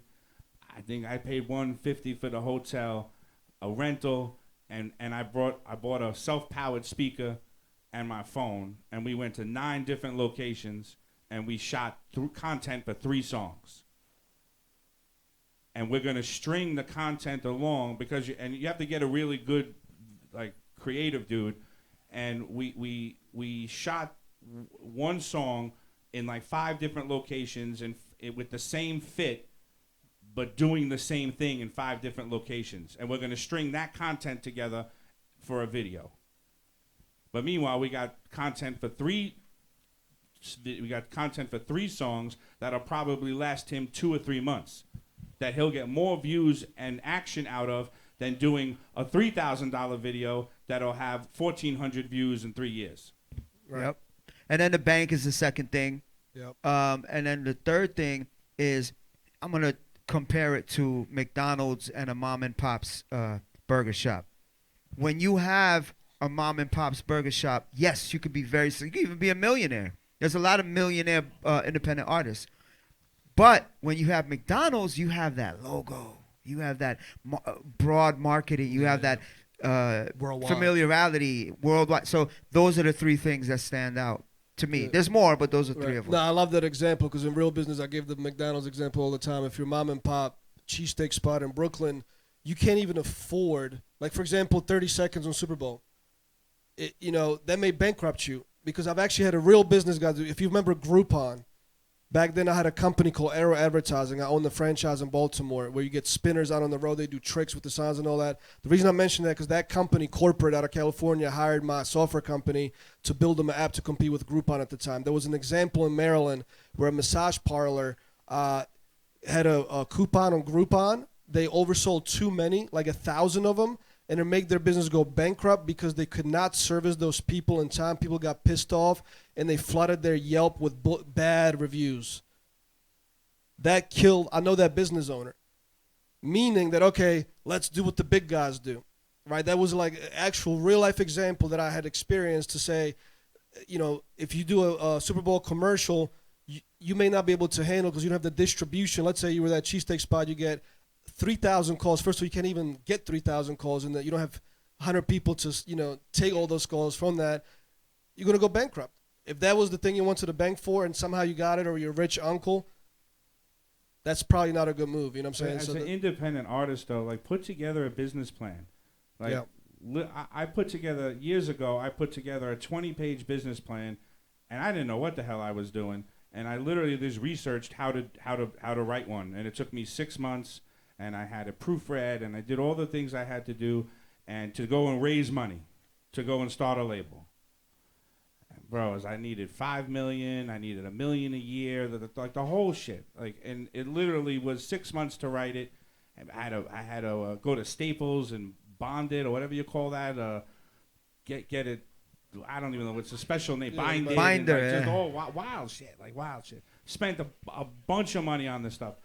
And I sat down with a whole bunch of people, and they were like, okay, we'll finance your company 80-20 us. I'm like, bro, I remortgaged my house. I'm not going to do that. It turns out that everybody I sat with was full of shit, and I didn't even need the business plan because I got funded by a bunch of guys that knew who I was and knew the artist I was working with and gave me a deal. I didn't even need the business plan. So my point is that do your due diligence and put together that plan and spec it out financially and understand this is what I can do. A lot of you guys work 9 to 5, and you're taking that money and you're funding the music side. So literally sit down and get QuickBooks or whatever that shit is, and plan out how much I can do what with. And I'm telling you, you can make it work. And when independent artists come to me and ask, yo, how much do I need? How much do I need? I never give them a number. Right, it's tough. Because I've worked with people who have a $500 budget. I've worked with people who have a $500,000 budget. So I say, how much do you have to spend? We'll work it out. I don't care if you have $500. We'll do something. Right. So it's not about how much you have. It's about what you can maximize with what you have. Yeah. And if you take that trajectory, that's the business part of it, though. Again, like take classes, take online classes. I know a guy a long time. I don't know. You know G-Spin? G-Spin, who's been in the game for 25 years. He He thinks he could play golf, right? Well, yeah, that's another whole topic. But the guy's a veteran. Came up in radio in Boston. Music director at Power 105. Now he programs the Drake channel on Sirius XM. And we were talking, like we get into each other's heads. And he literally said, he's like, bro, I just finished an online music marketing class at NYU. I was like, what? He's like, yeah. I said, bro, you're 25 years in the game. He's like, nah, bro, this is different today. He's like, I want to know what this is. And this is a guy with 25 years in the game. So nobody is above going and learning the business that you're trying to make a career out of. That's what, again, like you're always learning. I don't understand why artists today and managers today don't take more of a serious role in understanding the business of music. Right. Always a student, always. And even universities are always trying to figure it out and get the best information. I have a whole master course at Kennesaw State. Joel Katz, they compete with Berkeley School of Music. I got to plug my accelerator in there. But we have at least the initial parts of all these topics. We're talking about how to create a business plan or how to do a feasibility study. You could do a 20-page thing, which is useful. It's good to get yourself through that, but it might not be needed. as Danny's saying, but understand what a feasibility study is, how to prop up a separate, spreadsheet. Maybe you don't need QuickBooks, but having a Google sheet just to plan out your finances for the year, sort of track it. Because that's also good for the account at the end of the year. So if you do end up creating an LLC or you're 1099 yourself, you can at least write some of that as an expense. There's a lot of stuff that makes, sense, but always do due diligence, always deeper than that one post on Reels when the guy's like, well, you create a trust and you got an LLC and then you make $1 million here and you take a loan, you go buy a G-Wagon. A lot of that shit, I've been in business for many years, that you'll probably be in trouble with the IRS if you do with some of the shit that I'm like, what? And you do this publicly? And like some of it, and Mazi you due can diligence. say, some of it is just common sense too. Some of it's just like, I was talking to an artist a couple of months ago about potentially signing, and she was from New York, and I was like, yo, do you know DJ Nuff? Do you know the guys at the Heat? Do you know guys that all New York stuff? And she's like, no. And I'm like, you've been doing this 6 years, and you don't know anybody in New York? Like, go out, do that first. Establish the relationships while you're making your music, and at least see if you got something going on. Like, you got people from like Cleveland and all these other places that would die to be in the Mecca, and yes, nobody knows who you are. That's common sense. So they all say that all the time to you guys, especially if you live in New York. I used to live in Brooklyn for a few years, but you have something that somebody in South Dakota or in the mid country does not have. Because you could walk outside up and down the street in Manhattan and potentially run into somebody that could change your life. Like those, crazy stories. Like I met this dude. DJ Suave is the biggest. biggest strip club DJ in New York. All you have to do is subscribe to his Instagram, and you'll find out where he is that night. And just go to him and give him $10 and be like, yo, can you play my record and see what it sounds like? Allegedly. Or no money, or $20, or a bottle, whatever it is. I'm just saying. If you're there for 4 months and you're going ahead and the guy recognizes you and you be like, yo, I'm an artist, can you check this out? This is like this artist thing does not happen overnight unless you're trying to catch that TikTok lick. This artist thing is years. It was 5 years before Pitbull had his first smash, his international smash. 5. Different era. It was the MySpace era. It wasn't the Instagram and TikTok era. It was 5 years before he hit his international smash. Yeah, for sure. Let me ask another question, you guys, then we'll go to the next artist. But at the level both of you work at, you work with labels, budgets, investors, you're getting artists that have impressed you to a point where you sign them. At your level, what is the biggest challenge in 2023 in breaking an artist? To making sure that the investment that everybody, not just time-wise and money-wise on the team, will hopefully get back one day. There's no risk. I feel a lot of times people throw things against the walls to see what sticks. I think that's not always a good way to do it. You have to, I could compare it to a plant that we all know. You have to cultivate that plant. You have to get the right genetics. You have to water it, give it the right light. You have to really, really nurture it to get there. And that's more to Danny's point too about how Pitbull, for example, took 5 years to get it. So it's like, I feel artists and sometimes labels are both guilty of that. Sometimes we need to take a step back, be like, this is what I need to do. And by the way, you make those plans that Danny's talking about. Yep. They're not always gonna happen. Right. It's not guaranteed. So what? You made a fucking plan. That doesn't mean it's gonna go through. You have to make a skeletal plan, knowing that it's gonna constantly change because you're constantly gonna learn. Use pencil. Right. Use pencil. Yeah. It's gonna constantly change. So you gotta subject yourself to that, and approach it in that manner. Yeah. You gotta be able to pivot. Yeah. Hustle, problem. Always pivot. Yeah. Always be able to pivot. To me, honestly, with all due respect for all the artists in the room, it's the artists. To me, I don't think you guys understand what this really is. I don't think you understand what the enormity of it is, and I'm going to tell you why. I'm on an A&R stream. I do an A&R stream twice a week where people submit their records onto the Zoom stream, and I review them, and I can have the possibility to sign them. So I heard 2 records from 2 different artists on one stream, both from Atlanta. One was like this sultry R&B singer. She was incredible. I didn't even get through the whole song. I was like, yo, what's your number? I'm coming to Atlanta. And this other kid had this like pop, rhythmic, urban ballad, but I just heard it multi-format and I heard it global, and it was like 5 minutes long, and we had to do an edit. Anyway, long story short, I fly down to Atlanta. Now this is an A&R stream to send your music to somebody that's potentially going to sign you. So you would think that they were a little ahead of the regular artist, right? I go down to Atlanta. Bro, both of them were so fucked up. They were not ready to be artists.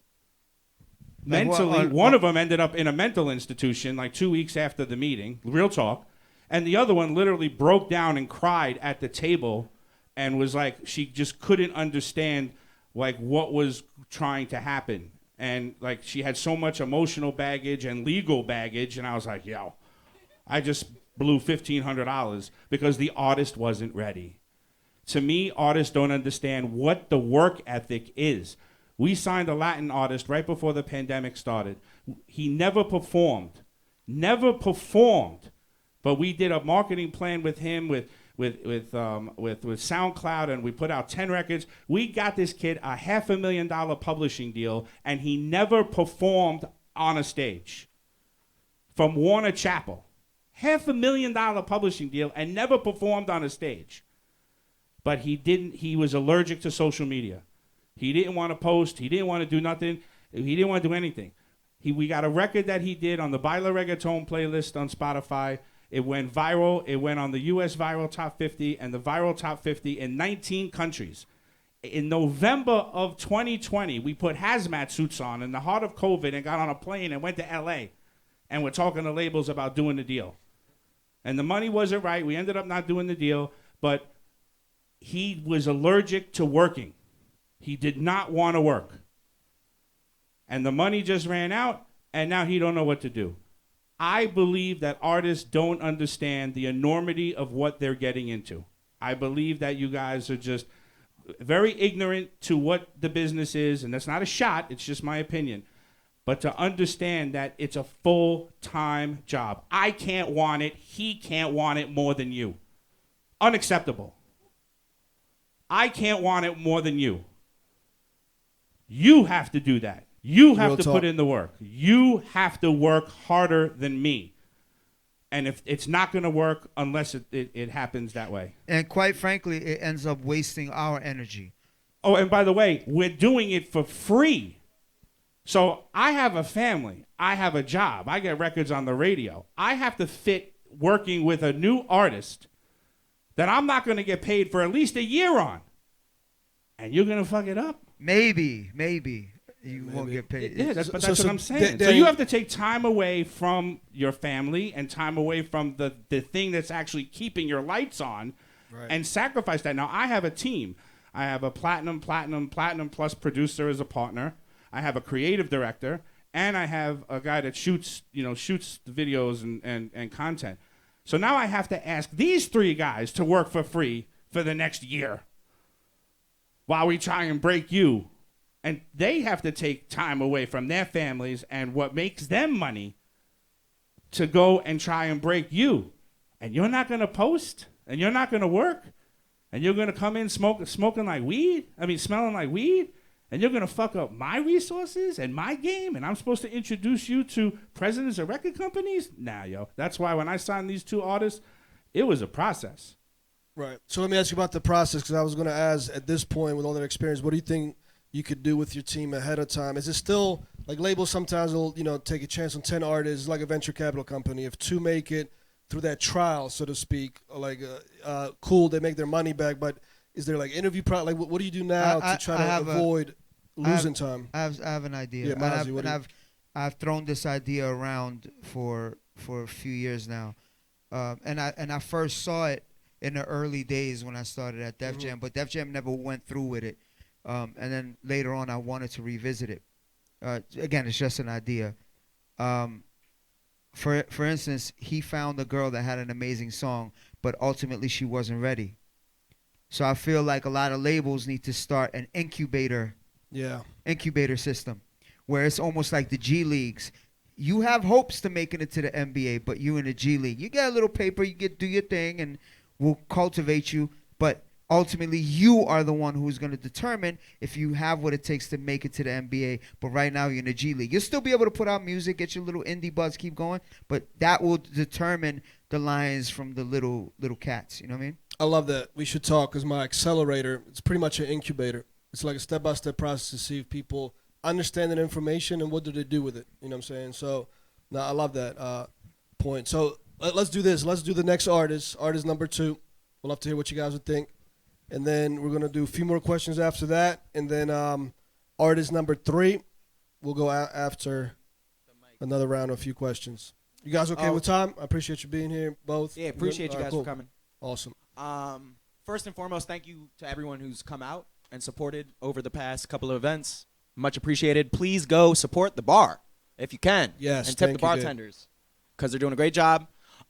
So the next 2 artists, actually, I had to make it known because this is the first time. Both of these artists aren't from here, so they came from a different state to do this. So the first time that's happened. So definitely Nice. round of applause for coming out here.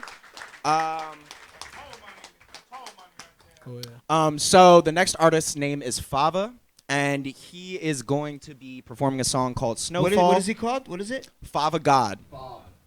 Like Father. Like Fava. Fava with a beans. V. Like with fava a V. beans. Okay. Ladies and gentlemen, how y'all doing? I'm Father God from Washington, D.C. Shout out to Sour Mouse. I want to thank my man Mixed by Gabriel. Woo. Danny C., pleasure to meet you. Nice. Matej, Mazi. Danny, Mazi. You feel me? Appreciate y'all. My name is Father God from the city. I'm an artist. First time I was ever on radio was in Moscow, Russia. I got to perform over there in 2019, Toyota Wake Weekend. I just love music. I really wish I could tell y'all more about me, but I really want y'all to hear this song for real. So, All right. Let's get it. Man, let's get it going. It's called Snowfall. Yeah. Yeah, can y'all see me in here? Can y'all hear me good? Alright. I got this thing I do. I yell my name real loud, you feel me? Father, yeah.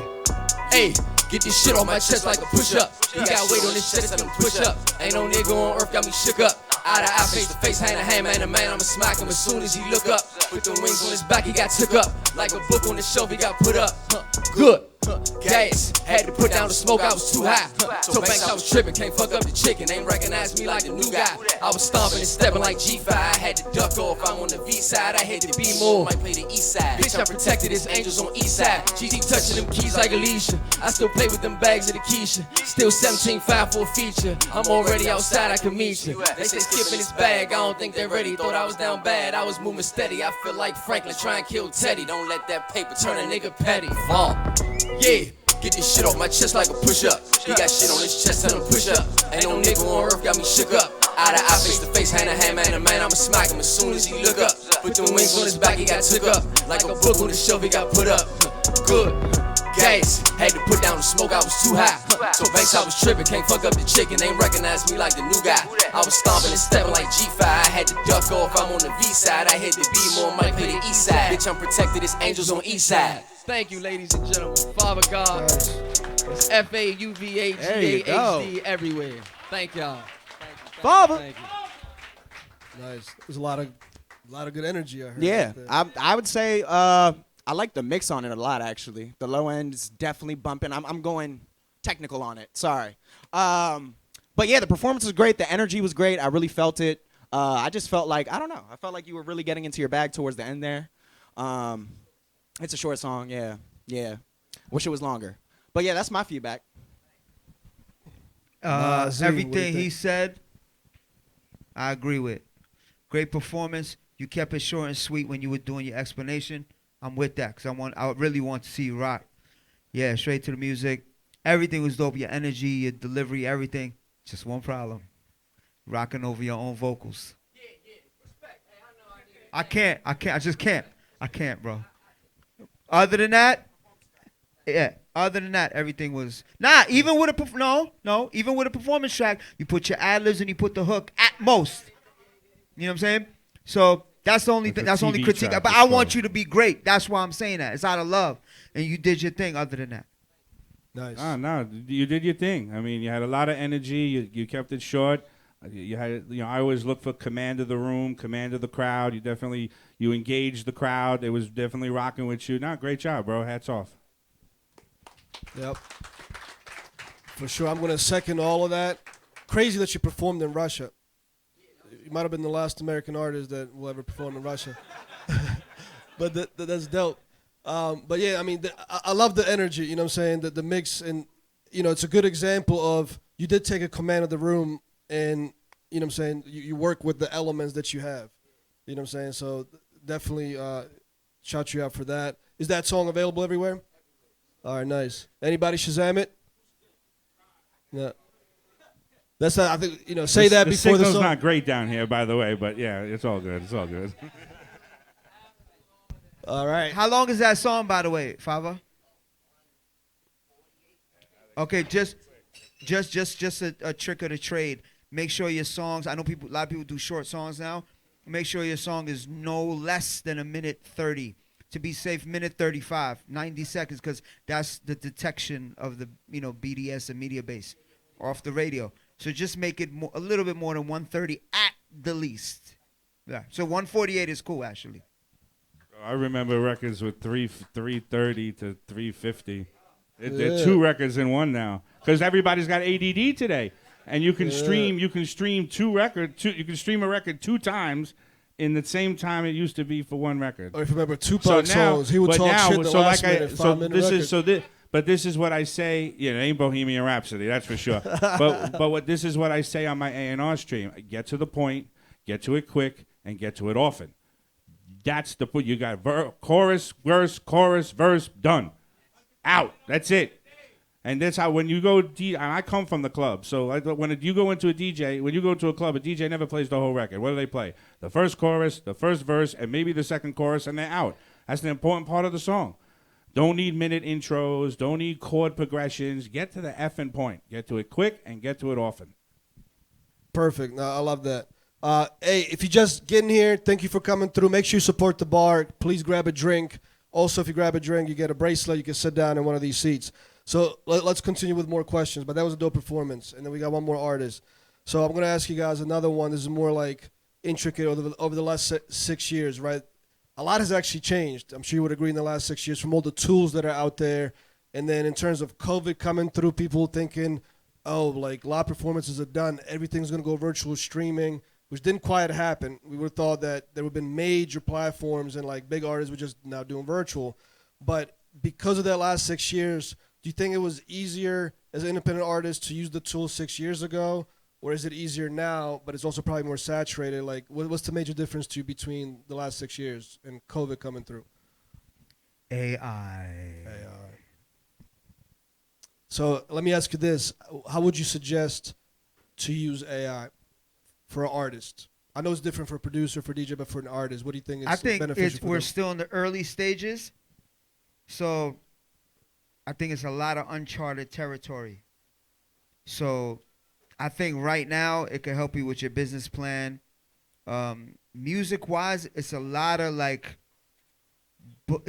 of blurred lines because it might be considered cheating. Right. You know what I'm saying? So, or not authentic. So it's too early to answer that question. Right now, I've used it for to help somebody build a business plan, a marketing rollout plan.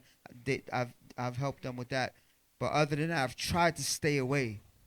But a lot of people are using it. I try to stay away because I don't want to cheat. I don't want them to cheat. Well, what do you think about the information ChatGPT pulls from the internet? Because I've asked it for marketing. Well, that's what I use to help with the marketing and rollout plans for them. Yeah. You think it's pretty accurate? You gotta revise it, okay. But it'll give you the meat and potatoes, and then you gotta figure it out. It'll give you that skeleton you were talking about. Yeah, word. No, that's dope. No, thank you for saying it, because I'm going to ask you what to use it for as a business person. So then, Danny, what do you think is like the change for you in the last 6 years as far as the tools goes? And I mean, I just think the time for independent artists is now. I really believe that. I believe that the tools, are all there. Everything is at your fingertip. This is what I say, and I say this on my stream. You guys this is Android, but you guys have $1,400 iPhones. Everything is here. Yeah.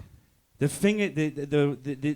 information is at your fingertips. How you guys don't utilize that, not you personally, but I don't understand that. I don't understand how it's all there. To me, artists are lazy, and they don't really, again, understand the enormity. When I came up and we were DJing in the 90s, late 80s, early 90s. If you wanted to go to a studio, it was a couple of $100 an hour. You had to buy Ampex 456 2-inch tape that was about 75 pounds, okay? When you were doing vocals, not even on ADATs, you were doing vocals on reels. And you had to track the shit first. Oh my God! That took an hour or two. And I was a DJ, so I had a reel-to-reel in my room with an edit block and tape. Like that's and how scissors? we did. No, a razor blade, razor cuts with the tape, and doing mixtapes, and all that's gone. Everything is in front of you. You can literally hit send, and your record will be around the world. I used to, when I was at Artistry in the late 90s, I used to have the work fax in the IBM ThinkPad, and you would fax like all night. You would leave it on, and it would fax everything out all night. I mean, bro, you would just hit send, and your record's global. Like, you independent artists, this is your time to shine. This has never been it's never been the time like this technology-wise where you can compete with Drake. You can. Right. He has access to the same information that I do. He has the same access to the information that you do. It's the same thing. So it's your time. On that note, Danny, let me ask you this, because I think this will help a lot of artists that are specifically in this room. As an independent artist... Not to cut you off, but the way labels may have a little bit more of a streaming breakdown. They pay for that. They may have a little more of information on that. But they use Spotify for artists. You're the artist. You have access to your information that the other labels that if you're going to want to sign to, they're going to ask you for your password so they can look at your info. So if you have the info, how are you not using it? So on that note, for independent artists, say they got 3 songs properly mixed and mastered, so they got 3 pieces of product. They got a $10,000 budget for the year. If you had in 2 sentences or more, what would you say are the major things that should probably spend that $10K on? Short, like Mazi said, short form content. And get your records to sound right, because again, it's a weird. I forgot what the expression was, but it's something like you have to explain the obvious today. You can't not explain the obvious. So I'm on my A&R stream, and these records sound horrific. These guys are not even mixing and mastering their records correctly. You would think that if it was your business, that the bare minimum, that it would sound right. You're in the business. You're in the music business. You're trying to attract a fan base. The very entity that you're trying to make money off of doesn't sound right. Get your records to sound thunderous. Get that snare to snap. Get that bass line to boom. Get that layer, that vocal. Make sure those transitions, your vocal transitions, are on point. Stack the vocal. Make sure you just sonically it's exactly where you want it to be. And if that's where you got to spend your 10 grand to make it sound the way it's supposed to sound, then damn it, spend it the way it's supposed to sound. Yeah. But here's another thing too. Let's face it, because it's such a DIY situation and atmosphere, you all are in a cesspool of a bunch of other songs and a bunch of other garbage. Yep. So how do you sift through that? How do you get through that? Do not sleep on spending money on your marketing and promo. Right. Do not sleep. It's so, I would do some, because you said, well, you said something though. You said after it's mixed and mastered. Yeah, so you have those songs. So after the sound gets to where some of the budget's going to be taken out for that though. No, you're saying after. Okay, after 10K after mix and master. Yeah. But that's what I said. Sometimes you have to explain the obvious. And I agree with you. 10K after that. Okay, go ahead. So I would say at least spend half of that on marketing and promo. At least. I would spend more. I'm just a marketing and promo addict. But at least half. And then I'm gonna get. Can I give them just one free gem? Absolutely. So here's some free stuff you can do.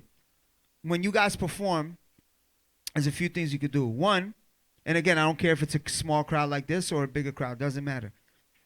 You can do an airdrop, kind of like an airdrop campaign every place you perform at. People are there to watch you. Be like, look, I have my merch. By the way, you have to have a merch table. So please have a merch table. I have my merch table on the side. If you guys, I'm about to airdrop my song. If you guys download the airdrop, come and show it to me, or the person who's at the merch table, you get a gift. There, how many people here? Like 75 people? That's 75 downloads or streams or whatever, what have you. So do a little airdrop, little airdrop campaign while you're on stage. It's just gonna get. Imagine you're on a little tour and you do 20 cities. Every city you have. I'm lowballing 20 times 100. You have 100 people, 200 people. That's how many streams is that? I'm bad at math. I'll do it. But you're getting it. And you're giving away a little piece of a button or whatever you want to give away that's not that much money, but they have a familiarity and branding with you. So that's just a little. There's more tricks, but that's one that's simple and it's free. Right, and then there's a real people streaming it. That's worth 10,000 streams from real people is worth way more than any bullshit bot stream. Which you shouldn't do that when starting off. That's just gonna ruin your account. Because the favorite thing for artists, well, major labels do it, but I did a video on that as well. If you're getting 10 million streams organically from your real fans, and you sprinkle some extra on top, they can't catch it as easy. Tools are tools. People use all kinds of different strategies, but for independent level, that's to the last question, like what should you not do that major labels do? I tell the artists all the time, because all the clients we work with that come to us with ruin, damn near getting booted off of Spotify. We have multiple clients that came to us, got booted off of Spotify. So they're banned with that artist's name. They're still on Apple Music, Amazon Music, everywhere else. Now I got to change the whole fucking brand, name, everything, just to resurface another artist because they, were trying to take a shortcut as an example. But that was dope information, because a lot of artists are lost. But, and that's why I said if the songs were there. But I also agree with Danny. At the end of the day, that's your product. If you then have to take another year to spend that year to improve all your masters and all that, to then next year spend the next 20 and all that, sometimes you may have to do that. You know what I'm saying? Facts. But if you don't market and you don't get real feedback from real consumers, you may not even know that. Not everybody was going to be honest with you and tell you what your song sounds like or doesn't sound like, right? And your family members sometimes. Also, spend that time building that catalog. Yeah. Like, spend that time. Like, say to yourself as part of your plan, I'm going to record all year.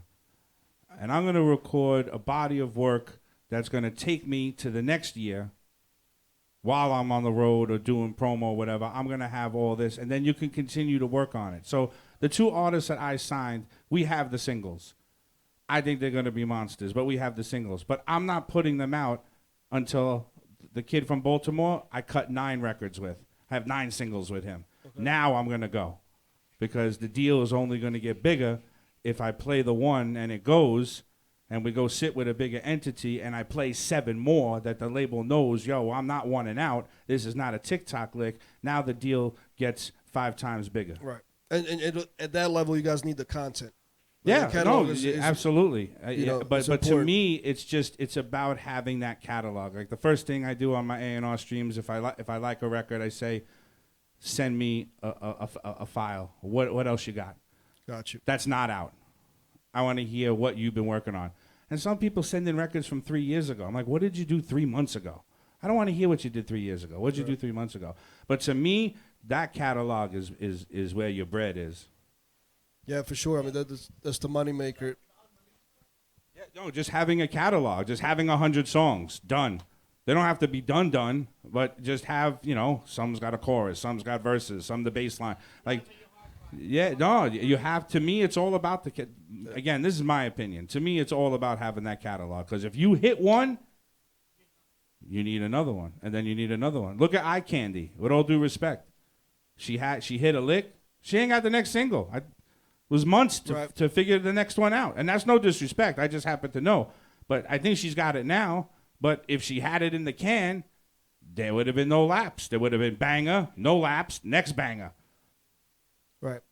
And there's always like a blend because you also have to make sure that if you spend your time on 100 records, at least, like if you telling your story online as you're doing it, you will quickly find out, especially on TikTok, how people feel about it. And to what you said earlier, spending some of the 10 grand on a lot of content, there's also a form of marketing because we got a tool like TikTok. And Reels and Facebook Reels now because they are trying to basically battle with TikTok to make sure TikTok doesn't continue to take all their users off their platforms. It's much easier to go viral right now than in like 2016 based on the algorithms. So if that content plus time plus knowing when to post recycling it, chopping it up into 30 different ways off of 2-minute snippet. That is a form of marketing because the time and all that goes into it and the cost, I would put in the marketing bracket if I was like doing your finances. You know what I'm saying? So there's different ways to chop it down, but that's all good advice. And going back to the catalog, you could actually test records. So we have a record that's got a Ludacris sample in it. I gotta wait till the label comes around because I'm not gonna front the sample money for that. But while we're out with the single, we already shot the content for the Ludacris sample record. So while the single's out, we're gonna be teasing the Ludacris, and especially if that one blows up, now I'm teasing the Ludacris sample record on the thing, on TikTok. So now I got two things working at the same time, and one hopefully is gonna feed the other. Right, that makes a lot of sense. I mean, we're not making money off of it. Yeah. And even if it does, nowadays, one thing I noticed Or in do 2016, SoundCloud. You could do take it SoundCloud. down. As long as you're not, you could even put it you could white label it on YouTube. As long as you're not generating money from it. If you put it up on Spotify, they're going to take it down. But you can that's how St. John Roses exploded. It was white labeled on YouTube. Exactly. Because they're just claiming the right to that sample. So if you happen to make ad revenue off of that video, that won't go to you. Actually, sometimes labels do an 80-20 split if you do covers and things like that. That's another, interesting strategy to do. So there's different ways of doing it, but that wouldn't be a concern of mine, at least personally, to experiment with that. I mean, that's how Juice WRLD got on as well. I mean, he made $0 off the, Lucid Dream song, but it made his career. So they and sometimes and you can attest. Sometimes you got to have a sacrificial lamb to get in the game. Yeah. Sometimes you're going to have to throw a big hit away to open the door. That's right. And that's what you call a sacrificial lamb. But you know what? That record's going to build your fan base. Again, you guys, unless you are Drake level, you're not going to make money from the record company. You're just not, because you're going to have to repay it. The word you're going to have to understand is recouping. Okay? The label has to recoup before you get paid. So if you get a record and it blows up and you don't make any money on it from the label, but now you're going to make the money on the touring. So I don't care if the label doesn't pay me, because that Lucid Dreams, he made 10 times the amount of money on that record touring or whatever else other than the label paying him than what the label paid him. So you got to throw one away. Exactly. And a lot of indie artists put the horse before the carriage, whereas they're so worried about sample. Like it's like a stigma. Just put just put it out. Yeah. Just put it out, bro. What's that expression? Easier to ask for forgiveness than permission. That's right. That part. Especially in the industry like music, it's I've never heard of anybody going to jail. I'm sorry, but the record's a hit. Can we do a deal? Yeah, right. I'm sorry. So, one thing I want to say before we're going to ask you guys one question, then go to the last performance. I have one guy here, my man Tom. He goes by the Kid. He's a music teacher, dope producer, and all that, and he's part of the Accelerator as well. So, Mazi, when you were talking about coming correct to a show, airdropping stuff at a merch table, I let him come through, and he's going to hand out at least 10 to 15. He wrote this book, which I think is interesting. There he is right here. He wrote this book that I think is very interesting for music schools potentially and things like that, but I would like the artist to sort of test it out. This is like the minimal viable product. So come see me after the show, test it out. But his book is going to teach you how to go through instrumentals, get better at writing, things like that. Give me a presentation on it. So I want to prove for him whether it works or not so he can continue on his business journey with it. But he's a Red Sox fan. Oh, no. Strike one. I'm only playing, bro. So, one last question. We're going to go then to the third performer. But I like to ask this all the entrepreneurs that I know have been successful in whatever they're doing or multiple things they've been doing. But, Mazi, let me start with you. What has, and let's keep it to actually, it could be recent or as far back as like 10 years ago, but what has been your biggest failure that you also gotten the most lessons out of and has changed your career or changed your life? I'm almost like a one label person. Like I've been at Def Jam since I started at the majors, which is rare. I did work independently for Atlantic for a while and Russell Simmons Music Group, but there was a 6-month period in 2007 where I got fired from Def Jam. Long story. But in that 6-month period, I was shattered because it was like the heyday. In that 6-month period, I went to an independent radio promoter who was the worst boss I've ever had in my life, and I had some bad bosses. I mean, paychecks would bounce. I would get paid scraps. It was just nuts, right? So in that time, I scraped together my own money. During the Christmas break where the industry takes off, I went up and down Florida, got cool with all the mixers. Went up and down California, got cool with all the mixers. Because I was new at mix show at that point. I was new at radio at that point. And there was an artist by the name of Little Mama. I don't know if y'all remember her. But my cousin was managing her. And I got Little Mama the first play she ever got on radio in Kansas City. And that led to her, getting buzz also in New York from me going up and down those states and just pushing the record to her getting signed to Jive. That's one thing that happened. Second thing that happened during those 6 months, I went to, what the fuck was the thing that Renee and them used to do? Mix Show Power Summit. So I went to Mix Show Power Summit in DR. And again, a lot of it was on our own dime. And I was like, fuck, how am I going to stick out from, because for those who don't know, Mix Show Power Summit was an assembly, a weekend of big-time radio DJs, club DJs, and artists, and then the label reps. So those were the three entities that were there. Me as a label rep, I was at an indie, and I was still just beginning at radio, so you had powerhouses there. So how am I going to stand out from the big labels and the guys who've been doing it for so many years? So I was like, all right, I'm in DR, DJs, you know what happens. So I went and got a bunch of condoms made. And on the condoms it says, Mazi, my name big, just like that. I break records and save lives because of the condom.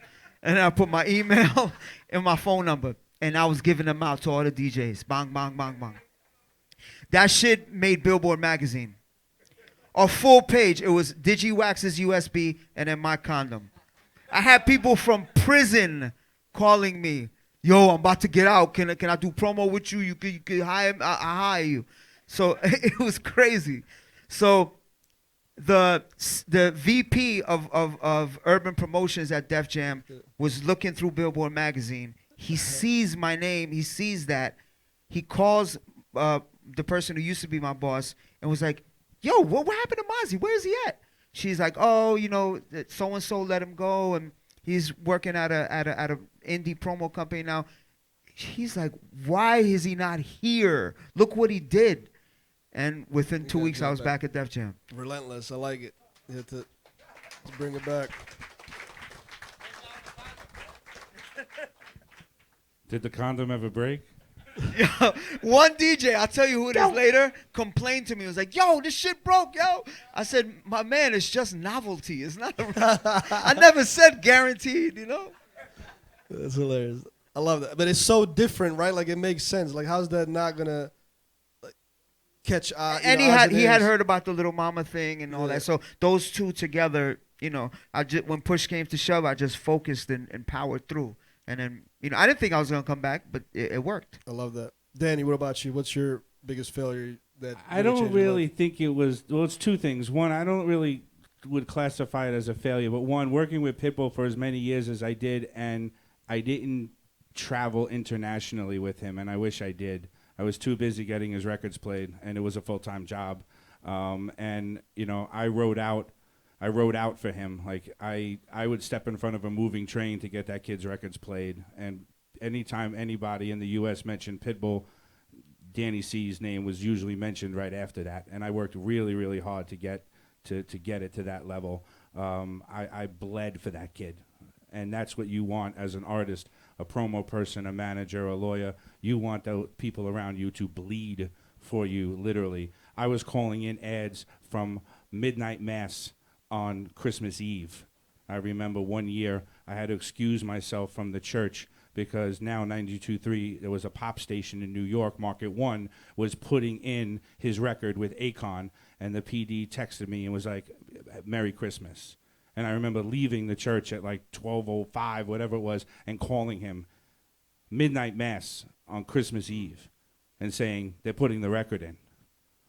Like that's, I digress a little bit, but I wish I would have traveled international with him, but I couldn't because I was too busy getting his records played, number one. Number two, which is the big one for me, I should have believed in myself a lot earlier in my career.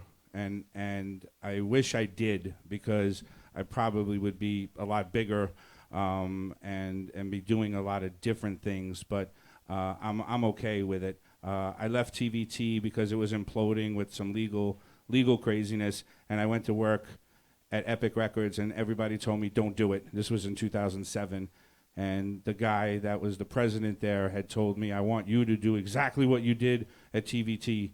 Little John, Yin Yang Twins, Pitbull, Yo Gotti. I ran the radio department. I want you to do exactly what you did there here during the interview. And when I started, it was like the conversation never happened. And I literally was like, wanted to throw myself out of the building. And I was there 8 months. It was the worst 8 months of my life. And I left, and literally the day after I left, I was at my lawyer's office, and Renee McLean called me and said, yo, I got a group for you, and I want you to help them break them. And they're LOMF. I'm like, what are you talking about? He's like, bro, come to Mulberry Street right now. Where are you? I'm like, I'm at my lawyer's office negotiating my severance. And they were like, no, come down to Mulberry Street right now. And my first client, I wasn't even officially let go yet. I was negotiating my severance. My first client as an independent promoter was LMFAO. And a year later, they were the biggest thing in the world. So I wish I would have believed in myself earlier. When you have a family and a mortgage and cars and bills, you can't tell the president of Epic Records to go fuck his mother, excuse my language. Now I would, for sure. But you don't know that because you don't know what the unknown is. But my first client, 24 hours after I left, I should have believed in myself earlier. But I'm okay with it. No, it's real. I appreciate both of you guys. Give me a round of applause for saying that. Right. It's his father, I believe. And thank you guys for saying, here's the thing to me. I learn a lot from entrepreneurs that are successful and confident and can reflect on their fails, but really see them as lessons and get through it, right? Because I feel like that doesn't get talked about enough online, especially in the short snippets. You may see a bunch of the stuff I mentioned earlier, like VH1, somebody sort of playing the victim card and say, oh, I got taken advantage of, blah, blah, blah. And that's kind of, they use it for entertainment almost more so than like educational. But, for me, coming from a foreign country and not have a lot of support or definitely no money in the early days when we got started in business, I've learned from mentors. And I remember, I forgot which mentor told it to me in the early days, but he was like, try to learn from other people's mistakes that have done what you're trying to do. Because learn what not to do. Yeah, learn what not to do, right? And a lot of times I maybe should have been more exploring and talk to people like Danny or Mazi in the early days, as opposed to learning the hard way and spending a lot of my own money learning not to do. But still, I don't regret it, because that was like college education. In some industries, you got to pay $80,000 to go to college just to get a job, right? So, but that is key, and it's not easy to find. Books have it, from my experience, because people like to get deep and they like to reflect on what they've done, and so on and so forth.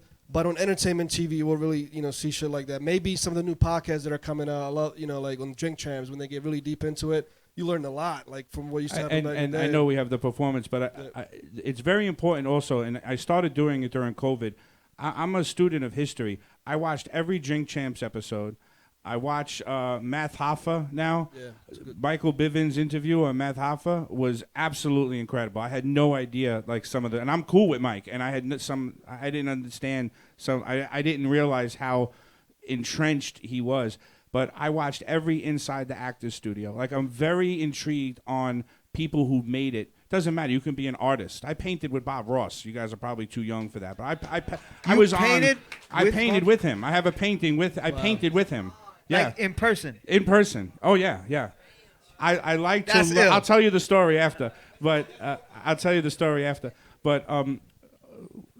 do your research though. Like understand what people's trajectories are and how they became what they became. Whether it's a painter, an entertainer, an artist, a singer, a basketball player, everybody got there by 100 different roads, and it's so inspiring to hear what people have done to get there. And one of the things that I even watched something about What's Happening, that show from the 70s, What's Happening. Raj. Raj. Roger rerun. And I didn't realize that the girl, the Shirley, I forgot, was it Rosie O'Donnell or some other major comedian actually helped her like get to where she was.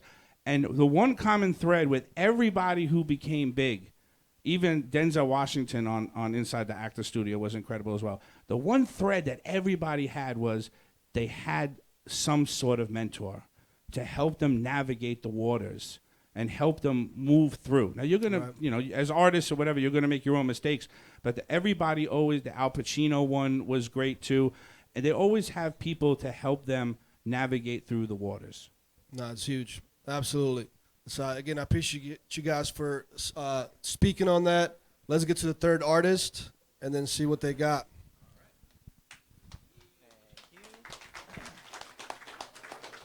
And support the bar. Get another drink for this please performance. Support the bar. Please. Buy drinks. First and foremost, I actually just wanted to thank you guys for talking about mixing and mastering and marketing being very important. A lot of people don't understand that. So it's great to hear it from you guys and what you guys are doing. One last statement. I know we're in an era where it's easy to access, stuff to do things on your own. But how many of y'all are like cutting your hair on your own and it looks good? That's like my statement about like having a separate mixing engineer, producer, or a marketing person. It's the same thing. Right. So, and do your due diligence to find them. Don't just go through a bunch, get scammed, and then blame it on them, and then come to the 10th definitely one. Do that's a good one. Yeah, and now you're used, bruised, and abused, and now you're gonna blame. It's gonna blame the next guy. Make that relationship, that collaboration, much harder. That's some of the challenges I deal with as a marketing agency. Is they earn the trust in us somehow to do business with us. But it's to convince them to forget what they learned and what they've been through to now do it the right way. That has been a challenge, But yeah, let's get to the. Okay, so the next artist is as well from Maryland. Drove down here just a second ago, so round of applause for that. His name is Super Genius, and the song is called Excuses. He will have a minute to pitch his brand to you guys. How y'all doing? Let me get my. I'm Super Genius. Let me get my stopwatch. Give me 1 second. So you'll have a minute to pitch your brand, and then we'll go into your performance. All right. And Matej will time you. All right, let's get it. All right, then see, amazing. Thank y'all for having me here. I'm from Salisbury, Maryland. It's my first time being in New York, so the driving was crazy up here for real. But I'm a brand that basically shows from the underground. Y'all ain't never heard from Salisbury at all. Probably most of never, y'all. So that's basically it. All right. Let's get to the music. Let's get to it, man. Can't wait to hear it. Represent Salisbury. All right, man. Yeah. Why you coming up with all these excuses? I don't get it, man. Why you coming up with all these excuses? I don't get it, man.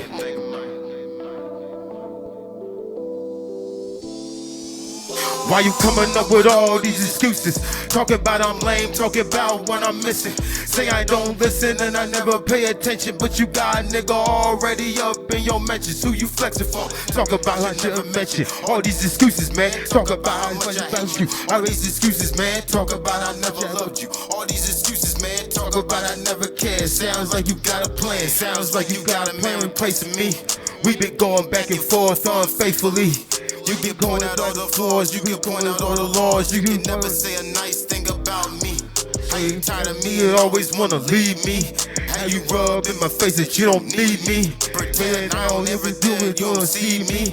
Me wish you had what you seen on the TV. I am not him, my name ain't Jim. I am not perfect, but I am not Tim. Real nigga, you think you make a point because you raw. Think about it, make an hour or a lot more. You don't think you got my ass already out the door. So what you talk about, you just trying to hit my core. Saying all the right things, talk about you want more. Talk about you love me, but you got the knife to me. What the fuck you talking about? You coming up with all these excuses. Talking about I'm lame, talking about what I'm missing. Say I don't listen and I never pay attention, but you got a nigga already up in your mentions. Who you flexing for? Talk about I should've mentioned. All these excuses, man. Talk about how much I hate you. All these excuses, man. Talk about how much I love you. All these excuses, man. Talk about I never can. Sounds like you gotta play reason after reason, season after season. You playing off for the reason that you scheming every season. You playing victim and now you grieving. Now it brings you freedom and now you're raising me. All your little team think this a bitch. I'm trying to come up, you putting me down. Compare me to a nigga that you want right now. I don't get it. If you don't want me, you don't want me. I'll be that lone nigga on the moon like Kid Cudi. Honey, this ain't funny. I'm for real like a heart attack. Send me like the automat. Go for me, you can have it all back. Then you be super bad if you never come back. Like Keenan Kell, all that. I ain't here for fast life. NASCAR past life. I be cleaning poor shit and I don't need a green light. Wait, fuck a past life. Like really, what's a past life? All we got is money. You be worried about our past life. For real. Coming up with all these excuses. Talking about I'm lame, talking about what I'm missing. Say I don't listen and I never pay attention, but you got a nigga already up in your mentions. Who you flexing for? Talk about should never mention. All these excuses, man. Talk about how much I hate you. All these excuses, man. Talk about I never love you. All these excuses, man. Talk about I never care. Sounds like you got a plan.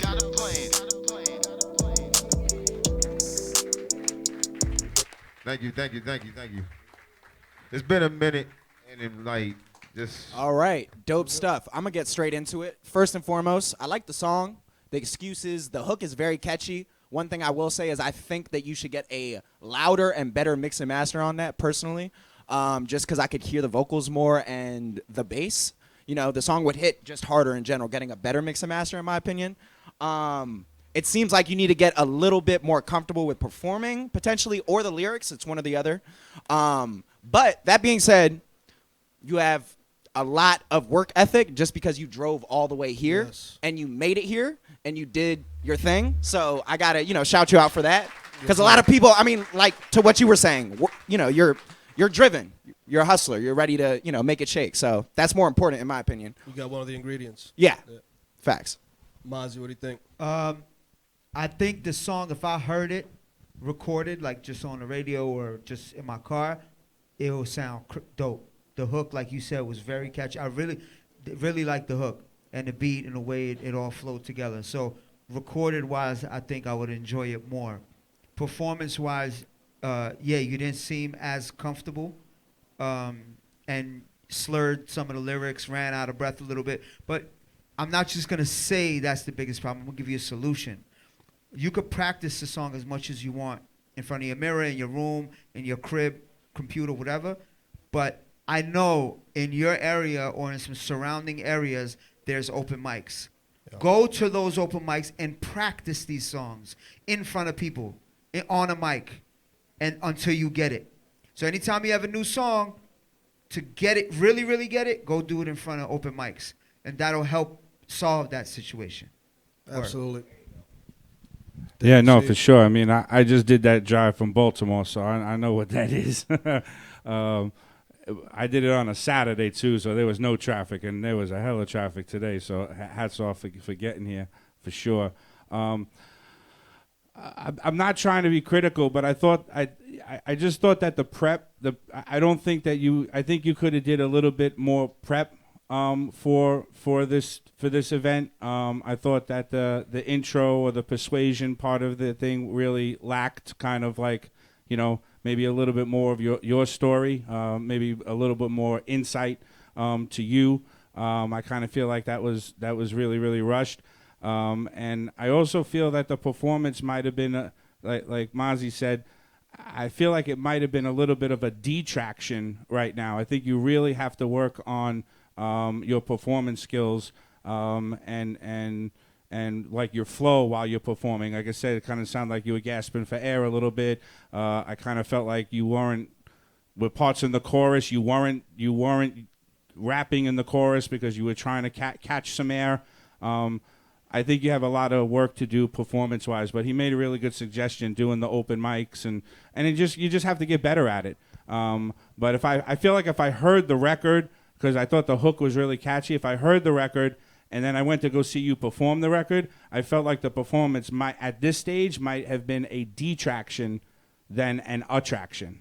So I think that you have a little bit of work to do on that side. And I'm gonna give you one more. Can I just give one more piece? Of course. I teach this in my writing and performing workshops overseas. But I'm gonna give you this gem, and it's for everybody too. If you ever find yourself running out of breath, there's breathing exercises on stage. If you ever find yourself running, but there's breathing exercises. I'm gonna give y'all one. There's a song by Bill Withers. It's called Lovely Day. It's called Lovely Day. Exactly. Whoever said that. During the song, he says lovely day and stretches it all the way through. But the last lovely day that he does is the longest. So when you start, do it sitting down and standing up. See if you can continue with the same strength that he says lovely day. See if you can do it in the first half of the song and then the last one where he really belts it out. If you can do that with lovely day and get to the last one and really rock out with him, your breath control is going to be there. Use that as an exercise. There's many more, but that's just one of them. The other thing is also you may want to, I don't know if a vocal coach would do that, but I'm sure that there's people out there that could help you with breathing techniques. Like, yeah. YouTube, your $1,400 iPhone. You're right there. How to breathe while I'm rapping. Bang. I texted something so stupid. I was outside cutting wood the other day. Not the other day, but the last winter, and the link came off the chainsaw. I'm not an outdoorsman. I literally sat in my backyard with the chainsaw and my phone and put in YouTube how to put the chain back on the chainsaw. Like it's all the information is there. It's there. Right. That's one thing you do have that anybody in New York has if you have internet. Or go to Starbucks or McDonald's on your phone, right? But that's a great suggestion, and I'm going to back all that because I want to give you constructive criticism because trust me, this is super valuable. I'll give you credit on the hook because I think a lot of artists have issues like creating a hook that's memorable and that catches the ear. And I also agree if I heard it in my car for the first time, I would have got a different impression than you on stage. But here's the awesome part because I'm going to tell you what I went through to get better at public speaking. In 2012 probably, I had to accept an award on behalf of my company, Renew It. At the time, we're one of the biggest energy efficiency companies in Maryland. We got awarded by the Chamber of Commerce. And besides my two business partners that usually were the face and that took those awards, I was made to do it. Man, my stomach, I thought I was going to pass out. I didn't even know what anxiety was, right? And that was in front of my peers. It was like 50 people, business owners in Maryland. I was like, fuck, I gotta get rid of this. So the way I did it, because I was also 4 years later, I'm getting into the music industry. I'm like, all right, I have a studio in Maryland. So I'm like, how am I going to get some business? I would go to open mics in Maryland, in the DMV area. I would talk to the people that were running those open mics, and I would say, instead of, I want to get on the stage for 5 minutes, but I'm not going to do a spoken word or rap. I'm going to interact with the audience and ask them, are you marketing your record? What are you doing for the business aspect? Do you need the song mix and master, things like that?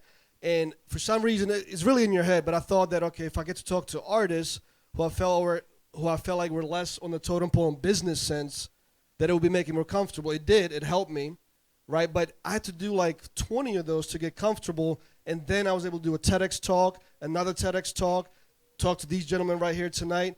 If this was 7 years ago, I don't think I'll be able to do this because I see them as my peers are actually more successful than I am in the music industry, and that would have been nerve-wracking. So the point I'm making is for you to make it here and not necessarily perform in front of your peers and your artists, but you have moguls sitting in the room, that's good practice in many different ways. You do this 20, 30 more times, that's how you come on top. That's what I had to do.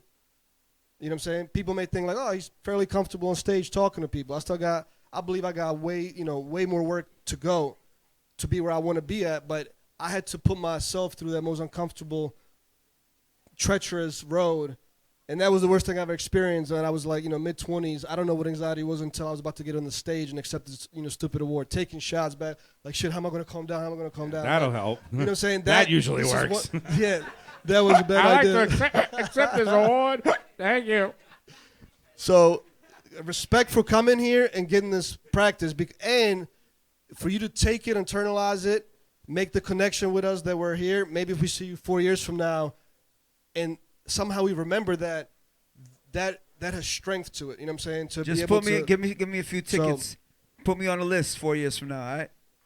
Make sure I get in. All right. So Give me a little table, you know what I mean? mad respect for coming here, But you do gotta do a lot of improvement on the performance and overall. But again, hook was good, and you know how to rhyme, you know how to make a song. But it's all stuff that could be done. Like Exactly. I say all the time, All rappers that could be need to done. rap and singers need to sing. Like you can rap. So now you just gotta absolutely. hone it. That's all. Nobody here gave you, like critique on like, yo, you can't even rhyme, bro, or like, how did you think that was gonna sound with together? Like everybody agrees that if they would have heard the track normally on the in their car, it's a decent track, So is the performance. So the open mics, and you drove from Maryland. I'm from the DMV area. My office is in Anne Arundel County. So that's where I moved to when I moved here from Eastern Europe.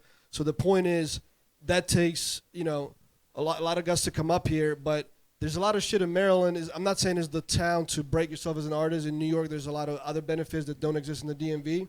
But for the purpose of getting your feet wet and getting more comfortable on stage, showcases are good for that. You know what I'm saying? So we're going to end it with that. Danny C., Mazi, bro. I appreciate Thank you guys coming Thank here. you. This means a lot to the artist, means a lot to me. And as always, make sure you support the bar. JC, thank you so much for getting all these great people out JC, there. make some noise for Nick JC Buckeye and Grill. one time. Watch that. Heavy Watch hitter JC. DJ. Keep your hand on your wallet when you're talking to that guy, bro. Look out. And again, support the venue, please, because otherwise they will not continue to have us here. And as always, I got to run to the bathroom, but we're going to be able to mingle, network and all that. If you gentlemen are willing to stay for a few minutes. Yeah. The Kid. Come talk to him. Grab the book. Oh, that's you? That's your book? That's his book? Yeah. Oh, word. Okay. Yeah. Hey, take one. Give him some feedback. And don't waste his time. Only do it if you're gonna actually take this shit I seriously. get 20%. And I just did the plug right there. I got a little. Let me get a little taste. All right, we're out. Thank you. Support the venue. Get some drinks. Let's go. Yes, sir.